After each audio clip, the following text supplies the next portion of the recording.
incestuous marriages. Like, it's really a situation where he just wants to take away everybody's rights and everybody's power so he can collect it all for himself. And probably wants to be president or something like that. I don't know. I can't imagine people would pick him for that, but it's really scary to think here in Missouri, we have a U.S. senator whose entire ideology is around taking away our control, taking away our power, and deciding how we get to live. Well, talk about that, because you look at Missouri and a lot of people think red state, right? But talk about the difference, the dichotomy between the control agenda that Josh Hawley is embracing right now and conservatism as it exists in the state of Missouri. Yeah, I'm glad you asked. I mean, this is a freedom-loving state, and what we want out of government is for it to invest in us so that we can make our own decisions and, take care of one another. And the example I'd like to give of that is, my parents got married young. They were 19 and 22. They had 4 kids. They were like Catholic and following the rules and all that.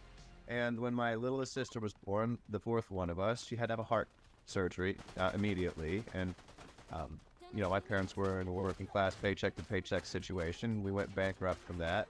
And we made it not because of country club politicians like Josh Hawley, but because the people in that neighborhood who really had no more money than we did, still had the resources to take care of us. They passed the plate around in my mom's prayer group for us. They brought more food by the house than we could eat. They took me and my siblings into their homes while my parents were at my sister's surgeries for weeks on end. And that's the strength we have in our communities when they're invested in. And Josh Hawley refuses to invest in us. In fact, as our attorney general, he led a lawsuit that took overtime pay away from 200,000 Missourians, the money we used to take care of each other. He guided the division that kept us safe from the big corporations who funded his campaigns and things like that. And so it's just, Missourians have seen that and they want to take power back. And so what you've seen is, in fact, ballot initiatives over the last couple of years doing that. Josh Hawley was a big supporter of right to work, the anti-union legislation. On ballot initiative, we overturned that 68% to 32%. We expanded Medicaid over the state legislature.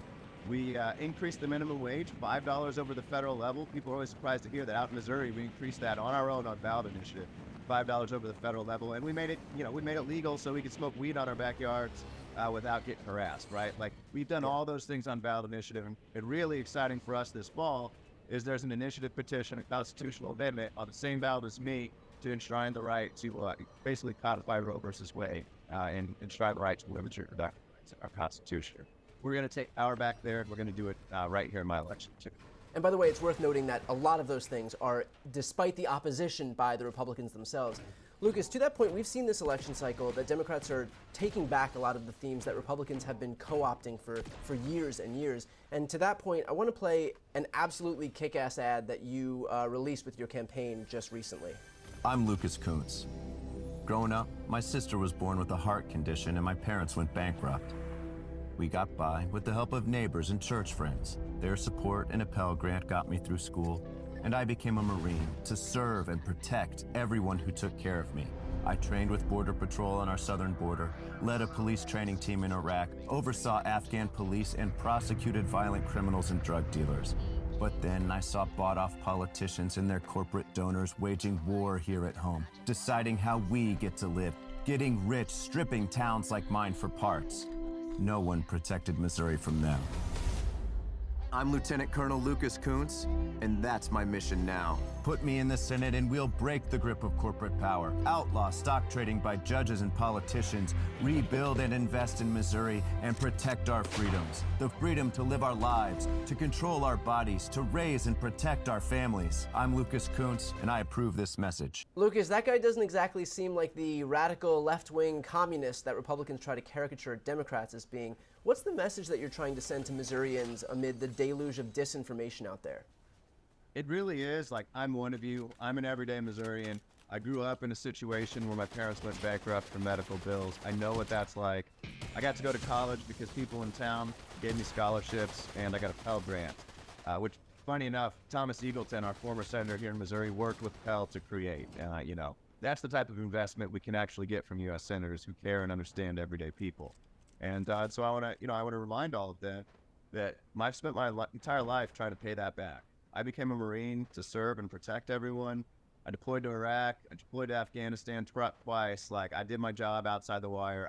I did what I thought was necessary to pay everybody back. And while I was overseas, Yeah, country club politicians like Josh Hawley literally waged war on the neighborhood that I grew up in, and it's falling apart because guys like him don't care about us. They only care about their own power. They refuse to bring money back, and they really, really do attack our freedoms. Yeah, he claims to be a freedom-loving person, but he wants to take away everybody's freedom, everybody's choice, and everybody's opportunity. And finally, people are starting to realize that that's the case, and this fall we're going to take that power back. You know, I know a lot of people are watching and listening and thinking, Missouri, you know, we've got to defend seats in Ohio and Montana. How can we focus on Missouri? What's your response to them?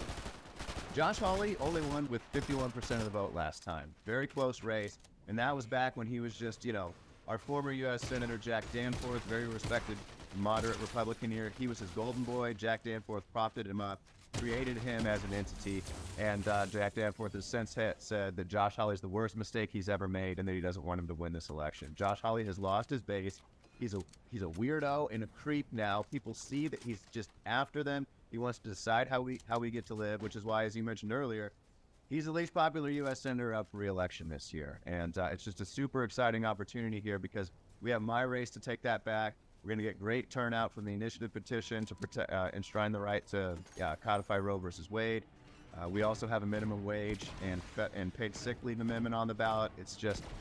Missourians are so hungry to take their power back, and they're actually going to do it this election. And you know, the other thing I would say is this is a state where people will cross over the aisle. And so the best example I can give is the last time we had a U.S. Senate race with a presidential race here was in 2016.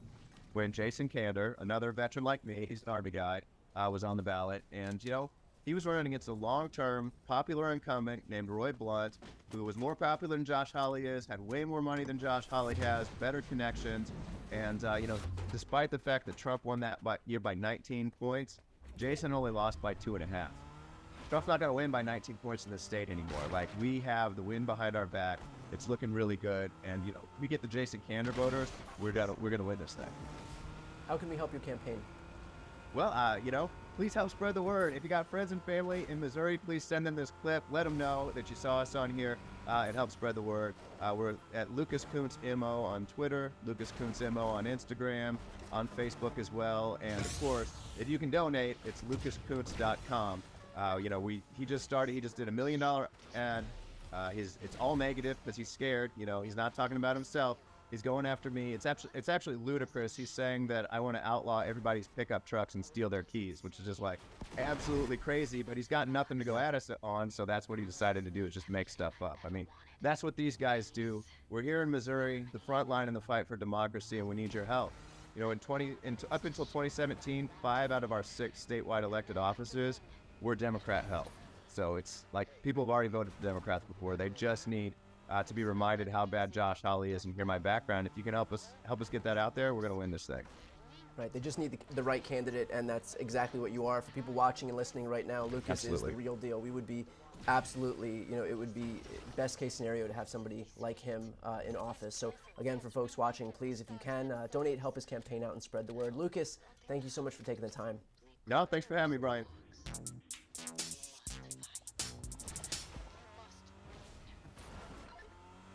Now we've got history professor at Boston College and the author of the best-selling book Democracy Awakening and the massively successful Letters from an American newsletter, Heather Cox Richardson. Heather, thank you so much for taking the time. Oh, it's always a pleasure to work with you. So I want to dive in here and give some historical context to the moment that we're in right now. Donald Trump's plan, if he wins the election, is to consolidate power into the executive branch. In my opinion, the most chilling part of Project 2025, for example, is the reclassification of career civil servants in our government's workforce into political appointees. And that would effectively turn the entire government, the IRS, the FBI, the DOJ, the FCC, into a tool of Trump's political interests.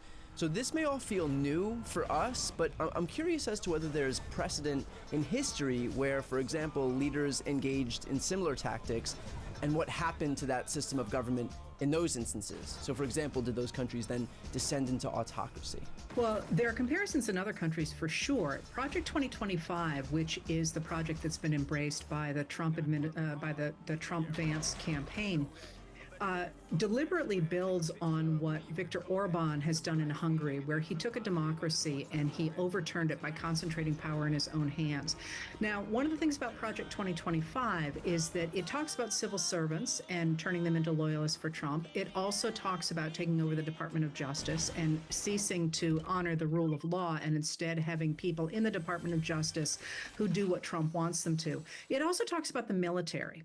So the idea is to concentrate all of those positions of power in our society in the hands of one person. Now, if you look at Hungary, modern Hungary under Viktor Orban, he did something very similar with the idea quite explicitly of destroying democracy and creating what he called illiberal democracy or Christian democracy, a world in which a few, usually white, heteronormative men controlled the lives of women, racial and ethnic minorities, and gender minorities in order to return what they considered a traditional worldview to their country. Now, this has really never happened in the United States before. And one of the things that I think is important when you think about Project 2025 is to think of it in tandem with the July 1st, 2024 Supreme Court decision in Donald J. Trump versus United States, in which today's radical Supreme Court overturned the very rule of law in the United States of America to say that one man is above the rule of law, and that's the President of the United States, who it said cannot be indicted or prosecuted for crimes committed as part of his official duties. Now, we've never had this in the United States before, but we have had something really similar that may surprise people. And that's that if you think about what happened in the American South from about 1874 to about 1965, we had a one-party region that essentially had overturned democracy and was ruled by a very small group of people. And in that American South, essentially, the states and the state legislatures decided how people would live within those states. They passed their laws that discriminated against people of color, Black Americans, and certainly discriminated against women. And at the same time, the way that that played out on the ground was that capital fled the region because there was no point in trying to invest in a factory, for example, in the American South, if who you knew was how would determine how well that factory would do. And similarly, even white Americans who theoretically would be privileged by this system, their lives too depended on who they knew. And so while we haven't seen the attempt at a national level to concentrate power in one single person in the United States, we have seen how the idea of a one-party system plays out. And it played out in the American South in a way that really destroyed the economy and destroyed equality. Yeah. Let me ask you this. Once a country does fall victim to some type of an autocratic leader, and I know we've spoken about the example of Hungary, and we're still looking at this right now, can you talk about the likelihood of coming back from that? Well, that's sort of a large philosophical question, right? Because you don't just have to look at Hungary, you also have to look at places like Russia, which is, again, a model for some people on the radical right nowadays. And look what's happening to Russian citizens right now who are being shoveled into the maw of military that's grinding them up and leaving them to die on the battlefields. The larger philosophical question, though, is will humans, especially Americans in this case, accept the loss of their right to determine their own futures? And lots of people argue about this, and I'm hedging a little bit because there's a saying among American historians that Americans will never put up with autocracy because we're too darn ornery. We've never tested it before. What will happen if you game out the idea of putting a Trump-Vance ticket back into the White House, it seems, is pretty dramatic repression of those who object to the overturning of democracy, and the attempt to guarantee, as Trump has said, that we will never have to vote again. Will Americans put up with that? My inclination is no. But what that would do is it would usher in a very long period, I think, of extraordinary domestic unrest, violence, and probably not in our lifetimes, mine anyway, the return of democracy. I know you've spoken extensively about the prospect of Trump coming back into the White House. I'm curious, in your opinion, what part of Donald Trump's agenda, plans, from a historical perspective, worries you the most? Well, Trump's a really interesting character because while we've been talking about Project 2025, I don't think he has any real ideological positions at all, except that he wants Donald J. Trump to stay out of jail and he wants Donald J. Trump to have power and money. Right. And so, in a way, the fact that a leader who has no convictions at all is a huge problem. I would also look at J.D. Vance, who is very much working for the billionaires like Peter Thiel, and who there has suddenly been a real move on the part of the Trump-Vance team to talk a lot about major cryptocurrency initiatives. And the intersection of the interests of billionaires right now in cryptocurrency, which to me looks very much like the I call it, without intending it to be derogatory, the Wild West of a new technology.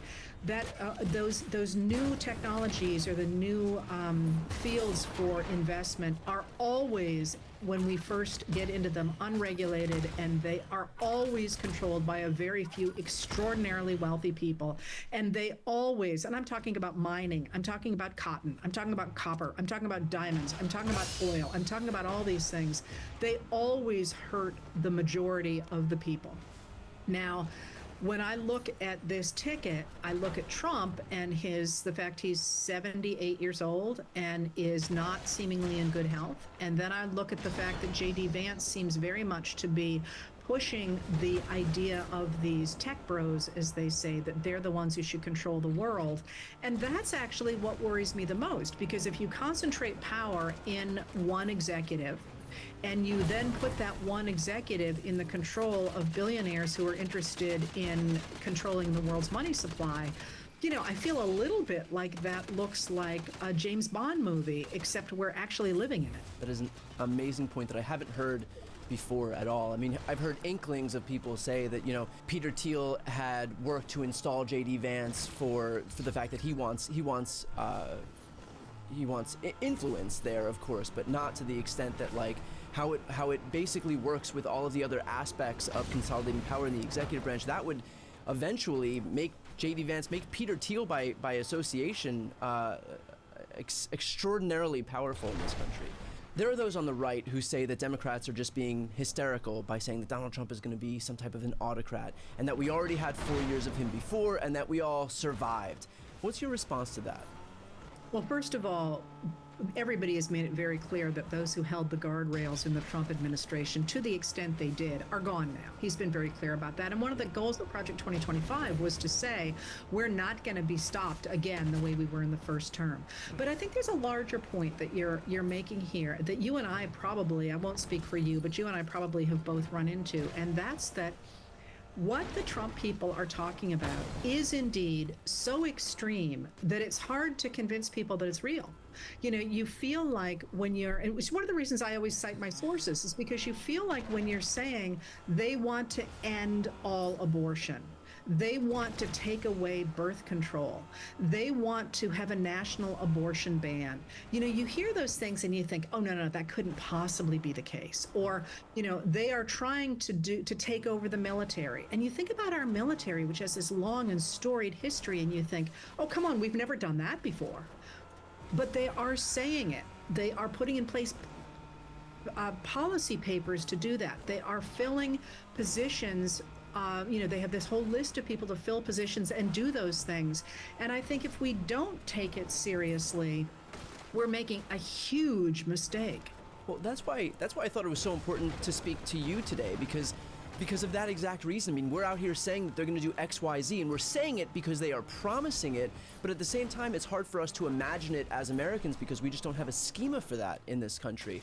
But I think when we do take a moment to look at historical precedent, and when I say historical, we don't even have to look far, because to your exact points earlier in this conversation, you discussed Hungary and Russia, and these are happening right now, and we're watching these countries turn into illiberal states, and I think that it is important to look elsewhere, that we're not special, and it's happened in other countries, and it can happen right here, and it's already happened to a degree. When you look at Chevron, when you look at Dobbs, when you look at historic precedents that have been completely turned on their head in this country that we didn't think could ever happen, and yet for the first time we are seeing rollbacks in rights that kind of defy anything that we've seen in American history before. Yes, and there's another really important angle to this, I think, and that is the rhetorical structure that Trump has always used is one that was, in fact, embraced by the Nazis in Germany. And that was the idea of what was called the big lie. But it had a concept, and the concept behind it was that if you, and I used to say to my students, you know, if your roommate steals $20, you're mad at your roommate because you can conceive of that kind of a crime. But if your roommate breaks into your entire family's bank accounts, sells their house, wipes out everybody's retirement, takes everything, runs up the credit cards, and so on, you don't really have a language or an emotional groundwork to get mad at that person because it is so beyond anything you can imagine. You don't have the tools to do that. And that was really quite literally the goal in many ways of the way that the Nazis approached what they were doing, is to say something that was so outrageous that people would dismiss it. And they were quite articulate about this being the plan. And this is one of the things that Trump has done when he continually comes out and says, yeah, I did that, or yeah, I did that, or yeah, I'm going to do this.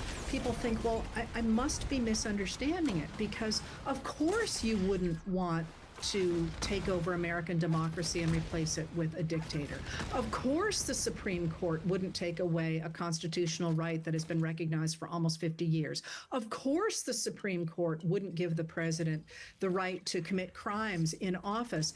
And yet all of those things have actually happened, and we need to be aware of them and to create the mental apparatus to say, yeah, these are really bad guys. But crucially, they can be stopped before they take office and are able to complete those plans. And that's the place that we need to be engaged for the next, 80 some odd days. Right. So in trying to figure out how to effectively convey this warning to people, I'm curious if I can get your 1-minute pitch to someone in the social media era who is scrolling on TikTok, for example, in terms of adequately conveying the danger of what a Trump presidency would bring. The Trump presidency will bring a dictatorship. But on social media, what I would suggest is to lean into not the hatred and the anger and the backward looking of the Trump-Vance campaign, but to emphasize that democracy is about us creating a community, and that's actually a joyful enterprise. That's one of the reasons I think that the Harris-Walz campaign has taken off the way it has, is that this should be a joyful enterprise, and that, I think, is what people really will lean into going forward, and need to, as we create a nation that can address the issues of the 21st century. And I think that's such an accurate point, too, because it's been, I mean, I know I speak for a lot of people who are watching this right now and thinking this is the first time that we've felt not just that we're trying to, stave off some impending demise, but that we actually feel hope in terms of what we could do, in terms of codifying abortion rights, in terms of protecting the planet from climate change, in terms of protecting young people from the proliferation of guns and weapons of war, in terms of making healthcare more affordable so more people are covered and can live long, healthy lives, in terms of making sure that workers have more workers' rights so that they can live with dignity. And just there is it doesn't always have to be so miserable. There can be so much hope in the prospect of what can happen in this country. And we saw a lot of that, by the way, with the Biden-Harris administration, stuff that we never thought would be possible. And yet right now we have the strongest economic recovery in the world. We have the government finally negotiating drug prices. We have our infrastructure being revamped. We have manufacturing coming back and booming in this country to the tune of 800,000 jobs, which is to say nothing of the 16 million total jobs that we've added. So there is a lot of hope that a Harris-Walz campaign presidency, White House could actually bring, building on the success that we've seen today. Yeah, I would say that, but let me add something else with my backward look at U.S. history. There's also music and art and philosophy and new ways to approach education and new combinations. And when I think about the joy and the creation of a new America, I think of the things you're talking about for sure, but I also think about things like Snoop Dogg and Martha Stewart at the Olympics. And the fact that, as I understand it, Snoop Dogg asked Martha Stewart to join him with the dressage because he's afraid of horses. I'm afraid of horses. And you look at that and you just think, that's what America should be. Is these two people from, very different creative pursuits being able to call on each other and say, okay, really not okay around horses, and I'm trying to be, but could you hold my hand a little bit? Yeah. And that, I think, is the kind of vibe that has always made America be America in a way that other countries can't, that we have these different voices and we have these different approaches to the world, and together they are far greater than the sum of their parts. And that is, when I think about the joy of this moment, that's the kind of thing I'm thinking about: the gardens and the paintings and the friendships and the communities, as well as the political policies that reflect those things. Right, as opposed to just retreating into tribalism, because that's what our politics wants us to do right now. Heather, what's it like for you as a historian to witness history repeat itself so easily, so predictably, and yet the warnings of the past feel like they don't register at all with so much of the population? Well, partly I think they have not registered, in part because we thought that they were the guardrails that we'd put in place after World War II were always going to be there. We were always going to have civil rights. We were always going to have Social Security. We were always going to have a focus on public health. You know, those things that many of us grew up with, we thought would always be there. So that's partly, I think, why it feels a little bit like we want to shake people and say you really could lose these things. But what has really jumped out to me is, because of my age, I have spent my entire professional career fighting a holding action, trying to defend American democracy, first from a rising oligarchy and now from a dictatorship. And for years, I have been telling people that I had faith in the American people and that American society would turn on a dime. But I kept waiting for it to turn on that dime, and I kept trying to find places where it might happen. And if I look at what has happened in this country since July 21st, when President Joe Biden said he would not accept the Democratic nomination for president, what I have seen is the country turning on a dime. And I don't really know. It's like sitting in the middle of a whirlwind and being part of it and watching it and trying to analyze it at the same time I'm part of it is actually calling out a lot of muscles that I don't really have, because I've never been in this place before, like the country hasn't been in this place before. What gives you hope right now? Oh, the American people. Really, the American people. It always has. I mean, when push came to shove, always in the past, Americans have stepped up to the plate to defend democracy. What worried me in this moment was really since 1980, with our increasing emphasis on great leaders, which is really itself a form of reinforcement of the idea of oligarchy or dictatorship, people seem to lose their understanding that they could affect the future. And one of the things that I have always done in the webcasts and stuff I do is to remind people that democracy is about us, not about our leaders. They work for us. And it feels like that concept has finally gotten traction. And if it does, what we will see is a world that more accurately reflects the majority of the American people. So we do protect civil rights. We do protect the environment. We do have common sense gun safety legislation. All the things that are popular with more than 79 to 80% of the American people.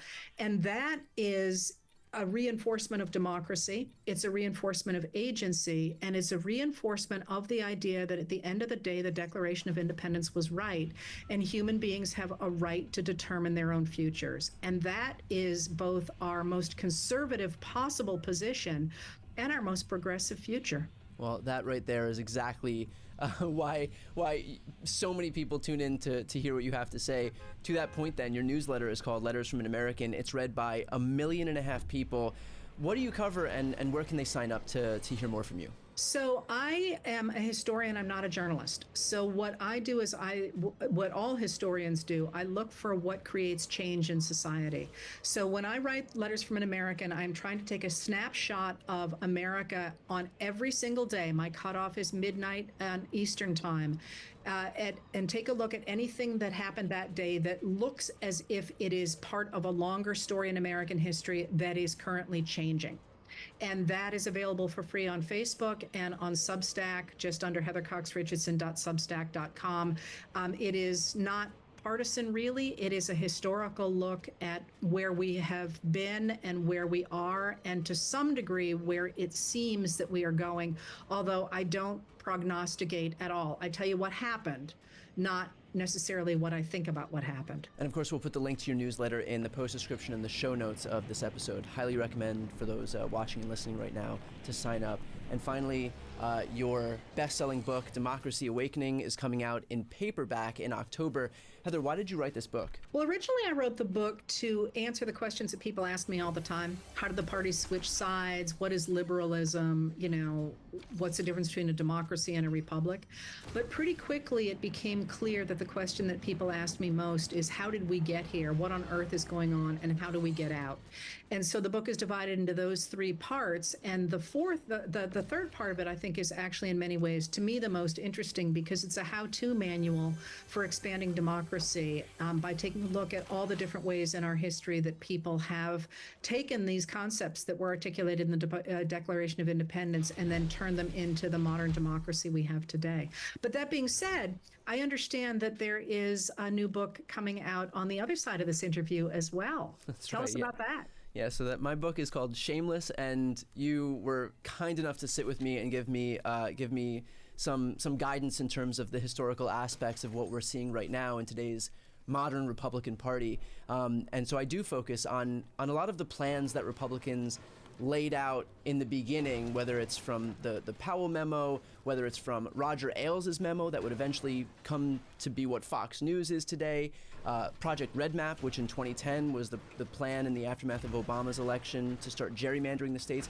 So how Republicans have used these long-standing plans, which are bearing fruit right now in a big way. You know, we've spoken in this conversation about how the Supreme Court how the Supreme Court and much of the judiciary has been there to help the Republican Party consolidate power. These are plans that have been laid out for a long time.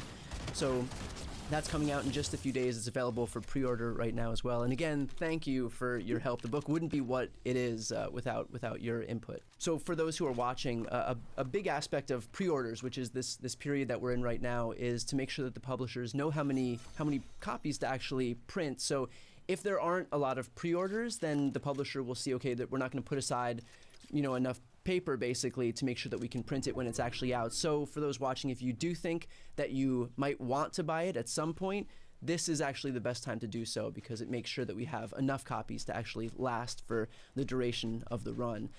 So for those watching, if you want to support my work and if you want to support Heather's work, both of our books, Shameless and Democracy Awakening, are available to go grab whenever you have a chance. Heather, it is a pleasure to be able to talk to you, and I think this interview is a testament to why so many people have signed up for your newsletter and have bought your book thus far to hear what you have to say. So I appreciate you taking the time. Well, back at you. I love this show. Glad to be here.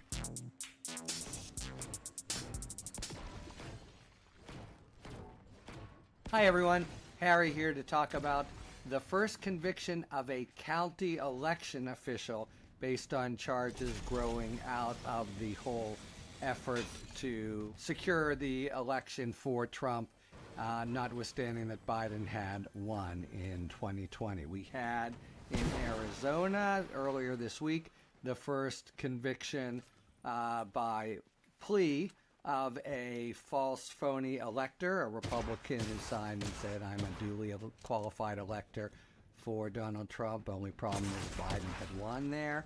And now we have a county election official in Colorado, one Tina Peters. And you may remember this story. It's a little bit elaborate, and it brings in one of the more nefarious and kind of mysterious characters in the whole Trump orbit, namely Mike Lindell, Mr. My Pillow, CEO, who crops up here repeatedly in general in the post-election period. Okay, so the convicted woman goes to trial and is convicted on 4 felonies, is not convicted on 3 lighter ones. How does Mike Lindell show up here? So Tina Peters was the clerk in Mesa County, Colorado, and basically she, as alleged, really wanted to impress, suck up to, get the kind of friendship and involvement of Mike Lindell. So she stole having access to a pass, and then gave it to a Lindell guy, a guy who had no business having it, but nevertheless, The election has happened, and she is persuaded by Lindell, or believes herself, at least this is her defense, that things had really gone awry and that certain people had, voted more than once, that kind of thing. So she gets this access badge and gets a guy who Lindell knows, who supposedly can, get to the bottom of it and diagnose things, named Conan Hayes. And she brings him in with this pass, and he had no business having it or having access to the secure election equipment area, and sort of turns him loose to try to find problems, which, he really couldn't find, although they didn't keep them from making things up. Before doing it, by the way, she turns off the surveillance camera in the room so you can't see that this unauthorized employee is there. She permits him to make copies of the hard drive of the system. Then there was all kinds of hanky-panky trying to use it, analyze it, etc. Encrypted messaging systems and burner phones and the like, to cover up the actions which he obviously knew was wrong. But once they get the data, once she lets with the path that he shouldn't have had, access that he shouldn't have gotten, once they have a copy of the actual hard disk drive, they send it around to different folks who were promoting election fraud theories. And she, in the meantime, made misleading statements, let's put it that way, about the integrity of the election system. So she is not just a true believer, but someone who, as a result, breaches security. She was since fired, but the different charges sort of come down to improper and unlawful permission of access to this Conan Hayes character as a result of the pass that she had stolen. So that's the basic story. We have, it's pretty significant that we've now brought in a county employee, because there are other places, other states in which county election employees are alleged to have conspired to give people access, etc.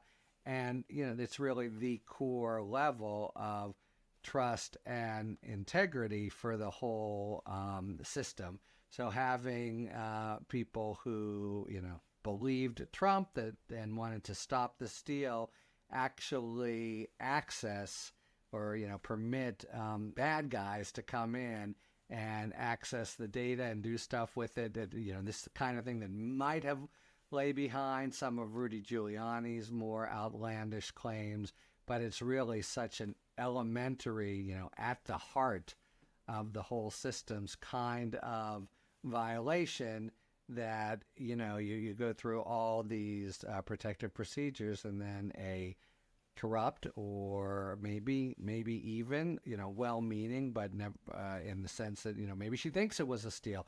It just doesn't matter that she gives access through the back door. Somebody comes in, and then remember, the whole game at the time was having a fight enough to cause delay. So giving access over in violation of the law to folks who could use it to distort, manipulate, even change the evidence itself, but gin up some argument of the sort that Trump and Giuliani at the time were making regularly about 85,000 people, corpses voting in such and such a county, or people double voting there. It really is pernicious. It goes beyond simply the, possible integrity of the voting numbers in an individual county. So she's properly held to account, the first person so held.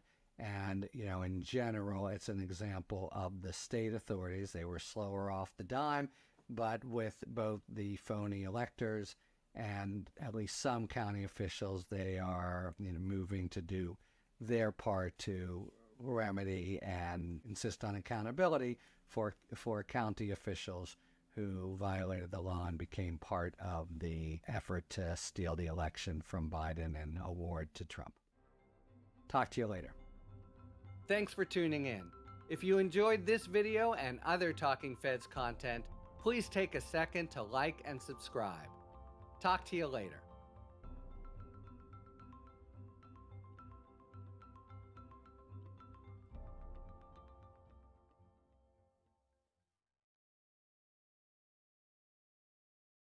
So news, the United Auto Workers has filed federal labor charges against both Donald Trump and Elon Musk. The charges are tied to particular comments made during Trump's X interview with Elon Musk yesterday.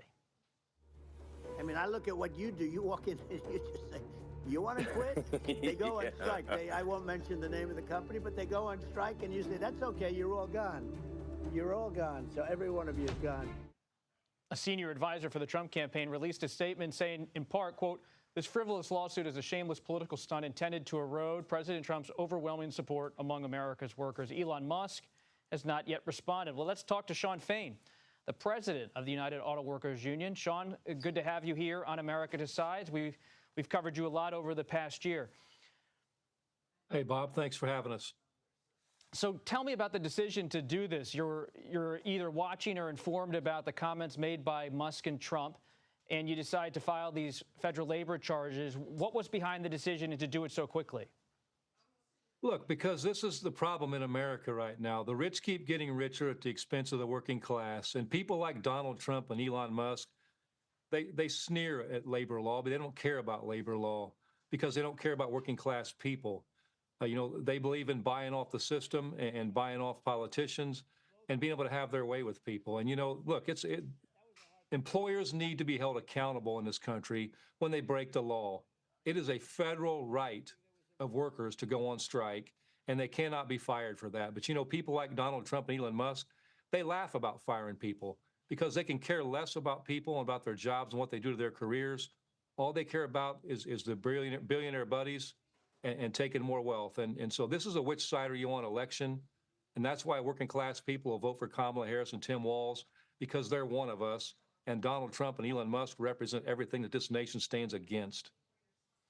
Shawn, give me your assessment, the real sense of things on the ground among workers, especially in the UAW. They had a Democratic candidate who was walking the picket lines with them, and they have an ally in Vice President Harris. But Joe Biden, as president, has this 50-plus years in public life, building the relationships with labor. How has the adjustment been among UAW members to the Harris campaign? I know she has been with you on stage. Governor Walz is speaking to labor people today in California. But what's the real sense you have about how labor is adjusting to this new dynamic and new candidate atop the ticket? I think the adjustment's amazing. Look, our people, they're looking forward to this. There's so much energy around this campaign. And the biggest reason why I think that is because when people look at Kamala Harris, when they look at Tim Walz, they see themselves. They see people that started out at McDonald's. They see a person that's been a teacher, as the teaching profession has been decimated over the last few decades by the Republican Party. And so, when you look at people and you see yourself, they're relatable. So working class people, and especially in the UAW, are extremely excited about this campaign. We're ready to go to work to ensure they get elected because we know, looking at Donald Trump, people like him, no one relates to that. I mean, the man was born with a silver spoon in his mouth. Daddy gave him millions to start out, and Daddy bailed him out of, service to this country, and that's been his story in life. He serves no one but himself. Meanwhile, Kamala Harris, Tim Walz, they've spent their lives serving others, and that's what this election is about, is working class people taking their lives back. Shawn, last time we caught up, we were in Chattanooga, Tennessee, and you've been working to unionize different automobile plants in Tennessee and elsewhere. And you look at the political map, a lot of the political map and some of these emerging battlegrounds in the Deep South and the South overlap with your targets as a labor leader. Is the South a changing place politically? Is labor getting more of a foothold, not just in terms of union efforts, but in terms of political strength? I think this all comes down. You go back to our Big Three campaign. 75% of Americans, union or not, supported us in that fight because the issues we're talking about, having a living wage, not a minimum wage, a living wage where you can have one job and make a decent living, having adequate health care, having retirement security, and getting your time back, not having to work 7 days a week, 12 hours a day, or not having to work 2 or 3 jobs just to scrape to get by paycheck to paycheck. That's what matters to American people, whether they live in the South, the North, or East or West, or wherever they live. And that's why 75% of Americans supported us. And that's why workers are understanding now the reason why they need to organize. And I believe that's what this election's about. When you look at these two candidates, you can't see a more stark contrast. You have working class people on one side with Kamala Harris and Governor Tim Walz, and you have billionaires and people that represent the billionaire interest on the other side, and Donald Trump and J.D. Vance. And so it's a very clear picture for us. And I believe you're going to continue to see a shift over time with where people stand in this country. You mentioned billionaires a lot in your public remarks here in our conversation as well, but there is a push by the Trump campaign to connect with labor, especially on the issue of immigration, talking about the border, framing that as an economic argument for workers across the country as a reason to go with Republicans. And Republicans hosted the Teamsters at the Republican National Convention. When you are encountering a UAW member who says, and I've met some of them covering the UAW, who says, look, I'm a traditional Democratic voter, but I like what Trump's saying on immigration. That's pushing my vote toward him. What do you say? Well, I say, first off, Donald Trump is all talk, and that's all he's ever been. He's no action. You look at workers when Donald Trump was president in the UAW, they were left behind. Plants were closing in this country. Workers at Lordstown in Ohio, their plant closed under Donald Trump. He didn't. He told those workers, don't sell your houses, and then he did nothing to help save that situation. Those workers were sent all over the country to work at other plants. And under Kamala Harris, under Joe Biden, those workers are now returning back to Lordstown because they put a battery plant in that town. So, you know, look, when Trump and him talk about immigration, that's how the billionaire class makes their living. They want to keep working class people divided. It's divide and conquer. It's the oldest trick in the book. They want to point a finger at the frustration for working class people in this country and why your life sucks right now. And the reason your life sucks is they want you to blame it on a black person, an LGBTQ plus person, or they want you to blame it on some destitute and desperate person trying to find a better life by crossing the border. And it's a shame, but that's what these people are. They play divide and conquer and hoping that that works. But, you know, they think we're stupid. They think working class people are stupid, and we're not. We know this game. We know better than that. And at the end of the day, you know, it's what we bring home every day, why we work. We work to have a decent standard of living and a decent quality of life. And again, I go back to that. That's what this is all about. And Donald Trump doesn't care at all about that. All he cares about is extracting more wealth for him and his billionaire buddies while working class people continue to get left behind. Sean, final thing here. When I spoke to President Biden last week, he said he's going to work with Governor Shapiro and go spend a lot of time in Pennsylvania. That's a battleground. We know union members are important there for a Democrat to win Pennsylvania. So put Pennsylvania to the side. Where else do you believe President Biden should be utilized to make sure labor support is stoked in the coming weeks? Look, I mean, there's a lot of, you know, battleground states we're looking at, you know, Michigan, you know, Ohio, Pennsylvania, Wisconsin, you know, Arizona, Georgia. I mean, but, you know, ultimately it's just this. I mean, I believe it's just talking about the successes of the Biden-Harris administration and what they've done to bring jobs to America, something Donald Trump didn't do. You know, Donald Trump likes to talk about the auto industry and how he's going to save it. First off, he had an opportunity to save it, and he didn't do a damn thing. So, you know, I just believe that we got to speak truth to what's happened and, you know, talk about inflation, the real cause of inflation, corporate greed and consumer price gouging, not policy. And so, you know, and that's what Donald Trump represents. And I just think, you know, when we go to those battleground states, I think that's the winning message, is that working class people, the people have to come first in this country, not the billionaire and corporate class that already are doing pretty damn good. Sean Fain, we appreciate your time. Sure, I'll see you on the campaign trail, covering you sometime soon. Thank you. Hey, thanks. Good to see you, Bob. What does it tell you that on Fox they're either leveling with their audience or trying to reach their possible client, Donald Trump? The tail had been hit in the mouth. And we're living in a different world today than we did 24 days ago. And that's pretty clear. And they're still trying to find their sea legs out there. And when you get down to the fact that the Speaker of the House, who's from Benton, Louisiana, has to tell the other House Republicans to calm the racial stuff down. You know there's trouble out there in the rest of the country. Yeah, it's a low bar, yeah. That when the guy from Benton is the racial liberal in the caucus. Yeah, I mean, and look, here's New York Times coming at it a different way. They do their reporting. They talk to a lot of sources, the people around Trump, basically saying he is disoriented, he is flailing, he is blindsided, he's angry and in a foul mood because at an emotional level, James, he's not someone who's known for hiding his emotions or knowing how to calm down, cool down, or pivot. And he's angry because he sees potentially a close race or even him slipping behind her. You know, I hate to make predictions, but I will say this right now. There's a better chance that Harris wins by 5 than Trump wins by 1.5. Wow. Say it again, But sir. now remember, First, it's television. I'll repeat that. Repeat it. Let me repeat that. A better chance that Harris wins by 5 than Trump wins by 1.5. But remember, the quants tell me that the Wassermans and the Nate Cohens of the world say the Democrats have to win a popular vote by 2.5 to 3 million. So that's not that comes with a caveat. I'm not saying that she's going to win by 5 or he's going to win by 1.5, but I think that's the range that we're in right now. I got to say it, and don't get mad at me, okay? I just do what I do.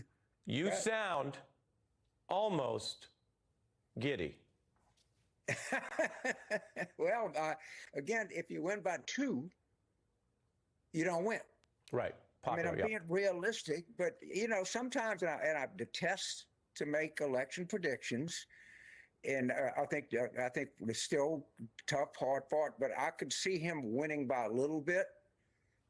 But if somebody is going to win this by more than a little bit, it'll be the Democrats. It's just that's evident right now. Well, and I understand. I'm not predicting. No, I understand you're not predicting. I know you. And I know a little bit about this space from trying to listen to people, so I think people will be interested to hear that's where you're at now, 3 weeks in. And what I think you're alluding to is some races are blowouts, some races are knife fights to the end, some races have more fluidity and give. The idea that if they continue to do the right things and ride this momentum, that the give then turns several states on the Harris side. Whereas there's not a world, I haven't seen the numbers, where Donald Trump's likely to have a huge blowout. If he achieved what he did in 2016, we know what that looks like. It's eking out wins in a couple states and not necessarily winning over more voters nationwide. Remember, he got 46 in 2016 and 47 in 2020. Yep. All right. He has never, the Republicans have literally not won an election since 2018. And I was listening to the previous discussion, and remember one thing that clarifies things. There's a referendum on the ballot in Florida this November about abortion. Yep. Trump, we can just ask Trump how he's going to vote on it. He was shucking and jiving. He was asked about it before, just to be clear. This is very simple. You're a resident of Florida. It's your choice. Fine. A lot of fine people live in Florida. Good people there. How are you going to vote on November the 5th? There's about six-week ban or no 6-week ban. Yeah. Yeah, I hear you. And it sounds like you think that's... You can't be any simple than that. Yeah, you think it's an important question. You got to pull the trigger one way or the other. Yeah. Now, I've been waiting to get you back on and when we had a moment to chat, because people might say, well, we always chat. But when I first had you on about 10 days ago, everything was going so fast. We were just dealing with the fire hose. Kamala Harris came out at one point, gave remarks. We were covering it live, rolling news, that type of thing. Now I at least take a breath. It's August. You're in your sweatpants. I'm in my tan suit, which means we're both in our own version of relaxed. We put together a little bit of the history, James, because I'm going to pay you a certain type of compliment. Oh, wow. Thank you. One of the things people in politics like about you is what they don't like about you. They don't like in the moment when you are difficult and that's how they would put it, when you are not on the team, when you are stubborn, when you keep bringing back up problems. They don't like it. And then later, they actually like it because they say, well, of course James wants the Democrats to win. That's what you've devoted a lot of your life to, these issues, freedom, civil rights, the Democratic policies over the years. So when you're bringing it up, it must be because they don't like it, but you need them to know about it. And you did, over time, on this and in other forums, talk about whether the Democrats should take a second look, should deal with what voters were saying about age, whether it was fair or not. meaning I don't know you to be ageist. I know you to be a pretty smart 81-year-old now, 80, 81? Soon to be 80. Soon to be 79 or 80. I remember we were talking about your 80. In October, it's coming quick. Okay, 80 in October. So not from a perspective of ageism. So we have some of what you said, some of what happened, and some of Speaker Pelosi and all that. And I want to talk about it on the other side. Take a look. Do doubts remain about the president's age? Yeah. Two presidents met on the debate stage. It's kind of a DEFCON 1 moment. It's up to the president to decide if he is going to run. Time is running short. James Carville wrote in the New York Times, "Mark my words," Carville said, "Joe Biden is going to be out of the 2024 presidential race." 36 congressional Democrats have now called for President Biden to step aside. I never called one person. I kept true to my word. Any conversation I had with it was just going to be with him. I never made one call. We have breaking news here. President Biden has announced he will stand down from the race. Endorsed his vice president, Kamala Harris. A number of my Democratic colleagues in the House and Senate thought that I was going to hurt them in the races. And I was concerned if I stayed in the race, that would be the topic. You'd be interviewing me about why did Nancy Pelosi say, why did someone... And I thought it'd be a real distraction. James, did you privately or publicly help push the president to make this decision? And now that we've had time, do you think this was the best thing for the Democratic Party in the country? The second question, yes, I do. Demonstratively. I hadn't had not one person come up to me and say, gee, I wish that it would have turned out differently. I didn't like doing it because I became the person I've always hated. The guy on the sideline sitting on TV, taking cheap shots. We in the arena, we got the dust and dirt. We're fighting every day. You're killing us. You're helping Trump. And I understand all that. And nothing that happened to this or any criticism that I got was I surprised about. But, you know, I had the advantage of A, being old myself and getting older, and B, knowing a little bit about what the job entails. Not a lot, but I had a distant idea of what it entails. And C, thanks to people like you and other people, I had a platform. And I just didn't think I could stay silent. I just did. I didn't like it. I love attacking Ken Starr. I didn't never mind attacking identity politics because I think it's counterproductive. I like Joe Biden. I didn't like myself, but I didn't think I had another option. I didn't see another way out.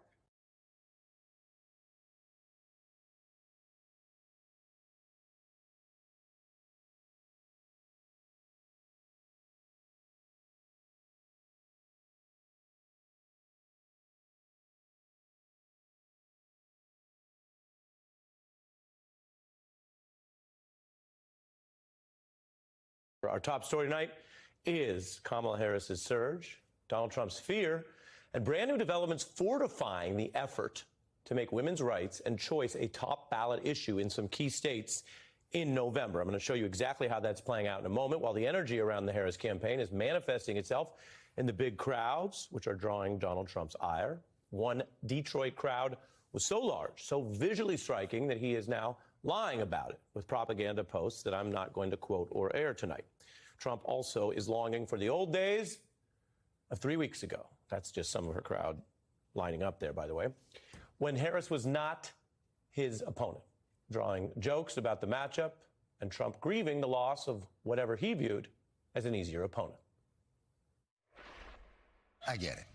You wanted to run against Joe Biden, just two old dudes going toe-to-toe fungus.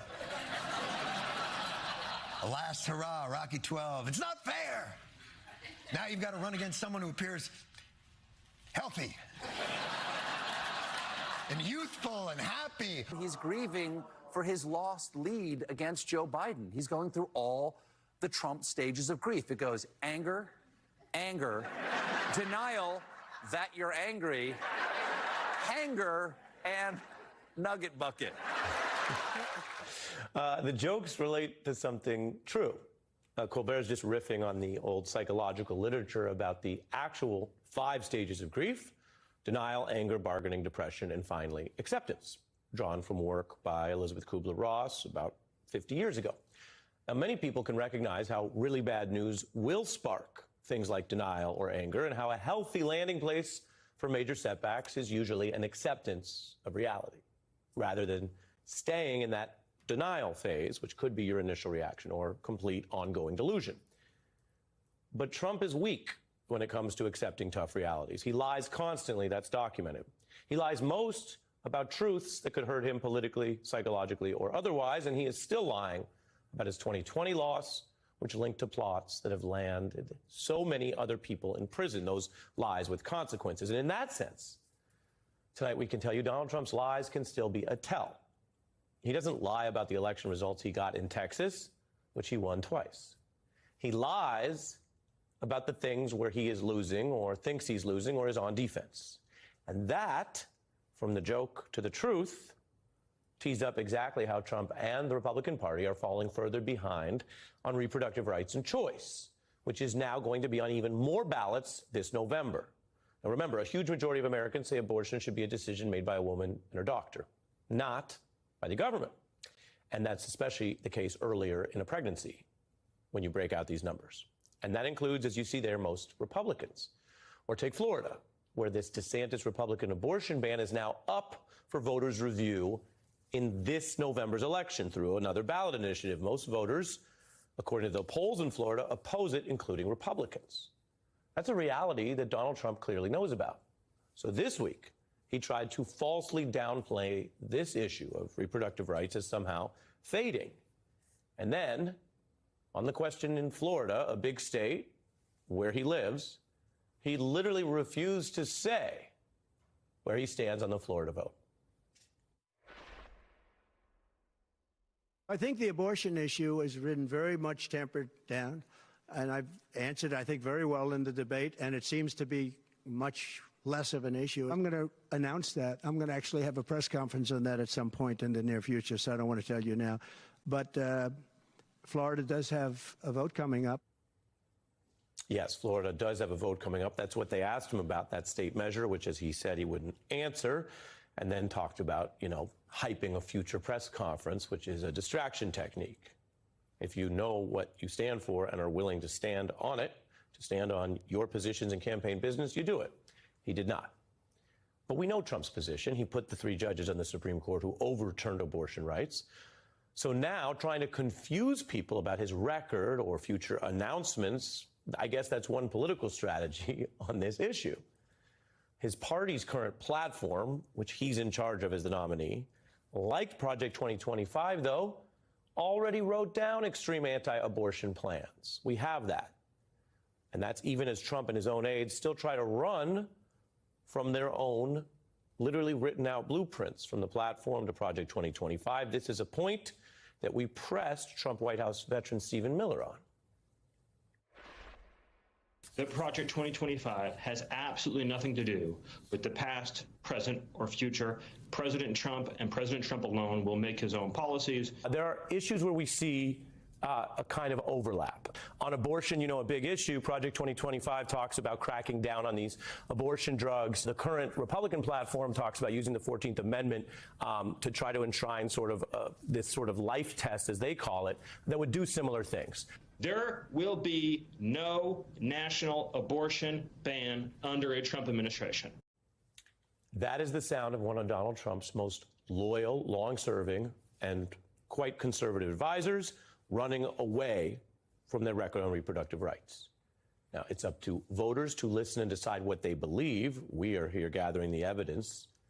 But I am going to go through the evidence and the fact check, because it's the kind of claim you get from political people when they know a stance is unpopular.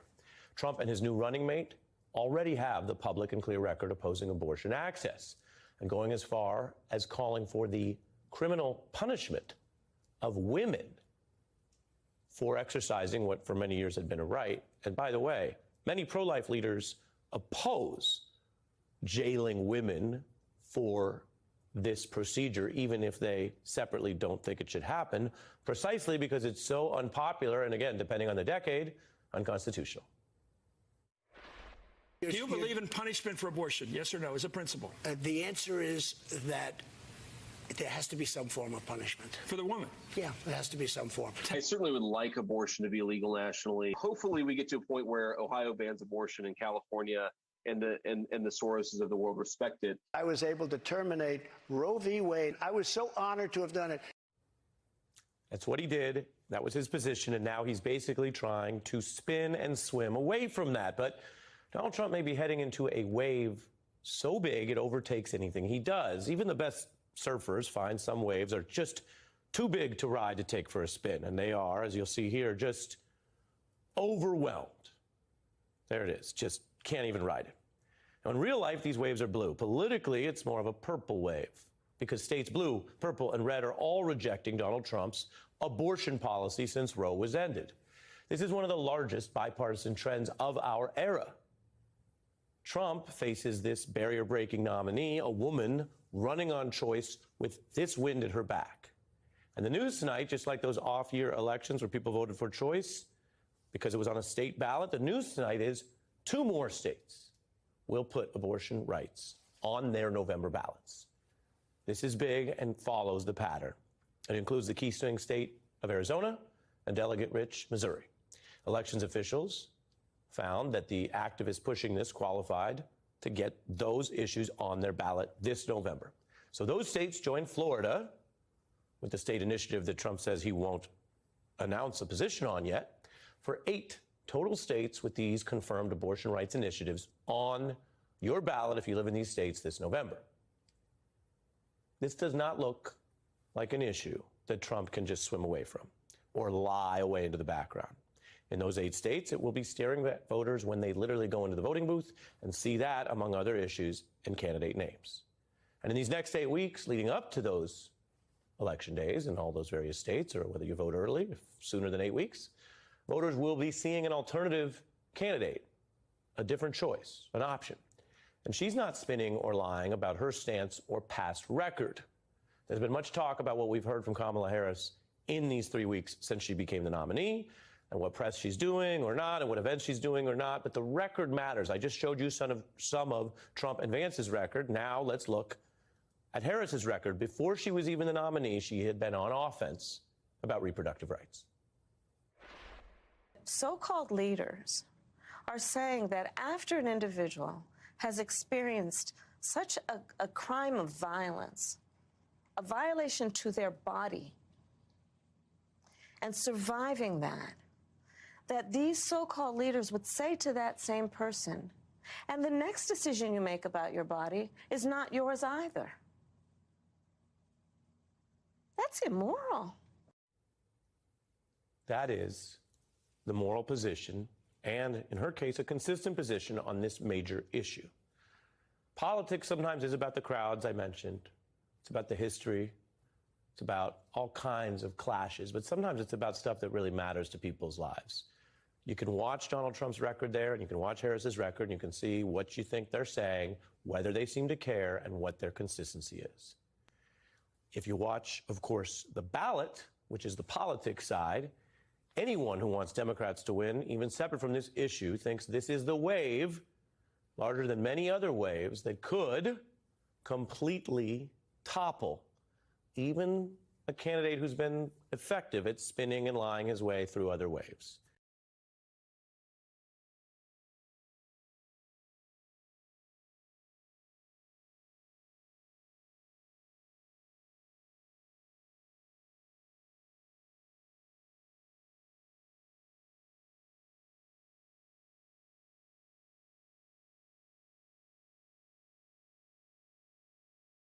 Trump insiders now describing what we can only see as the Harris effect, an angry, confused, and rattled candidate who is unsettled by his new foe.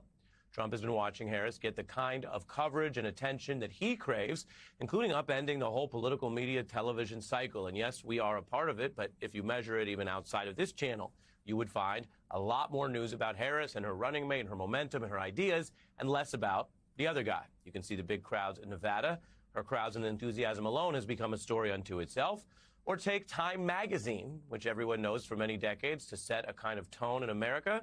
Magazines may not matter quite as much as they did decades back, but this cover is the kind of thing that people still see in supermarkets or these days online as it whizzes around, and they are calling it at Time her moment. Harris hammering Trump as a creature of the past. This campaign is not just about us versus Donald Trump. It is about two different visions for our nation. One, ours, focused on the future. The other, focused on the past.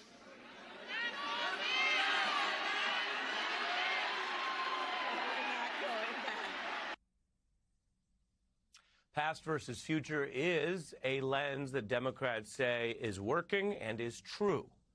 Now, Donald Trump is not known for his fidelity to the truth. He has been documented as the most lying public official alive, according to independent accounts like the Washington Post. So whether or not he knows it's true, he knows it is apparently working because this has been, quote, the worst 3 weeks of Donald Trump's campaign yet.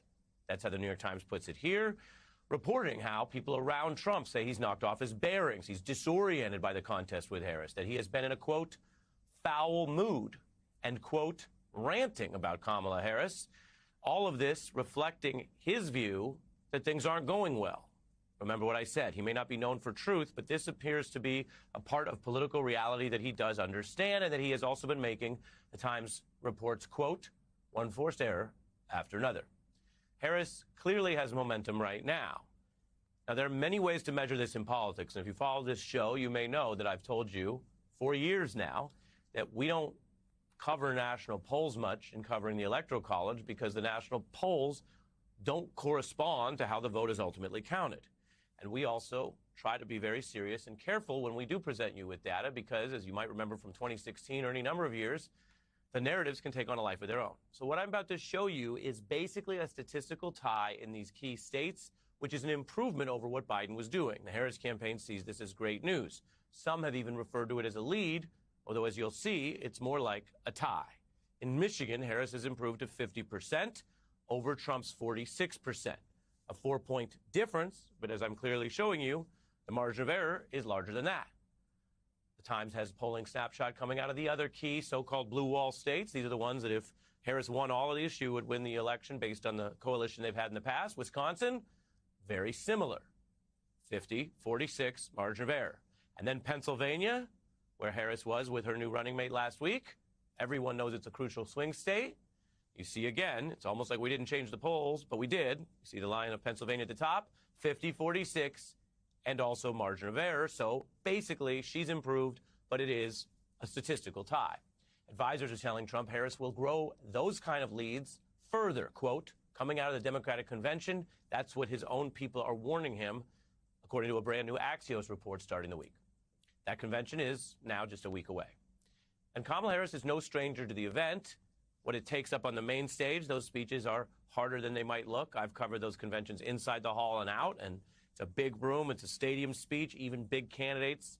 If you're a statewide candidate, that might be the biggest stadium speech you've ever given, to say nothing of the national, international audience. But she's actually been doing this for a couple cycles. We want to show you all the way back to grassroots events around the conventions in 2008 to then taking that main stage in Obama's reelection. A democracy, I believe, is defined and symbolized by many things, including a process that is fair and allows everyone to be heard. The American dream belongs to all of us. It is also defined by the existence of a Constitution and a love of that Constitution. That's a dream we will put within reach of all our people. Thank you. Harris going from the hallways to the main stage, just as Tim Walz went from the windows to the walls, if you know that one. This has been a pretty fast, consistent rise. And of course, the twist this year was her becoming the nominee. And that is confounding Trump. Democrats have long argued that Donald Trump's policies pull America into the past. Harris, though, now embodies that contrast in a whole new way, rising with this energy and this enthusiasm against an opponent 20 years her senior. I told you we have that Trailblazer special coming up in just moments, but on this breaking news with all of the Trump issues, I want to bring in our political science professor from Fordham University, Christina Greer, the author of Black Ethnics. Welcome. This is how Trump is starting the week. A lot of those quotes were from people around him. What do you see in the campaign as we start the week? Well, as you reminded your audience, Ari, it's only been 3 weeks since Kamala Harris was elevated to the top of the ticket, and it's only been 6 days since Governor Walz was added to the ticket. And so the momentum is real.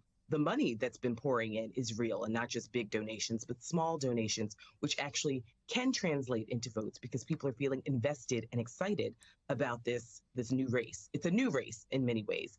Donald Trump's strategy was, don't vote for the old guy because the Black woman might become the president if something happens to him. Well, Joe Biden has stepped aside, and now Donald Trump is scrambling for a message, which is she's not that smart. That's not really resonating with a lot of voters who have seen her not just as the vice president for the past 3+ years. She was a senator for several years. She was the attorney general of the largest state in the nation. She has a very impressive resume, more impressive than a lot of people who run for the presidency. So his tactics aren't landing. He's scrambling, and we also know, and you all have talked about this, his choice of vice president is feeling very Sarah Palin-esque, is an impulse buy in many ways. And so J.D. Vance isn't adding to the ticket or the base. And so it's one unforced error after another. And we know Donald Trump spirals when things don't go his way.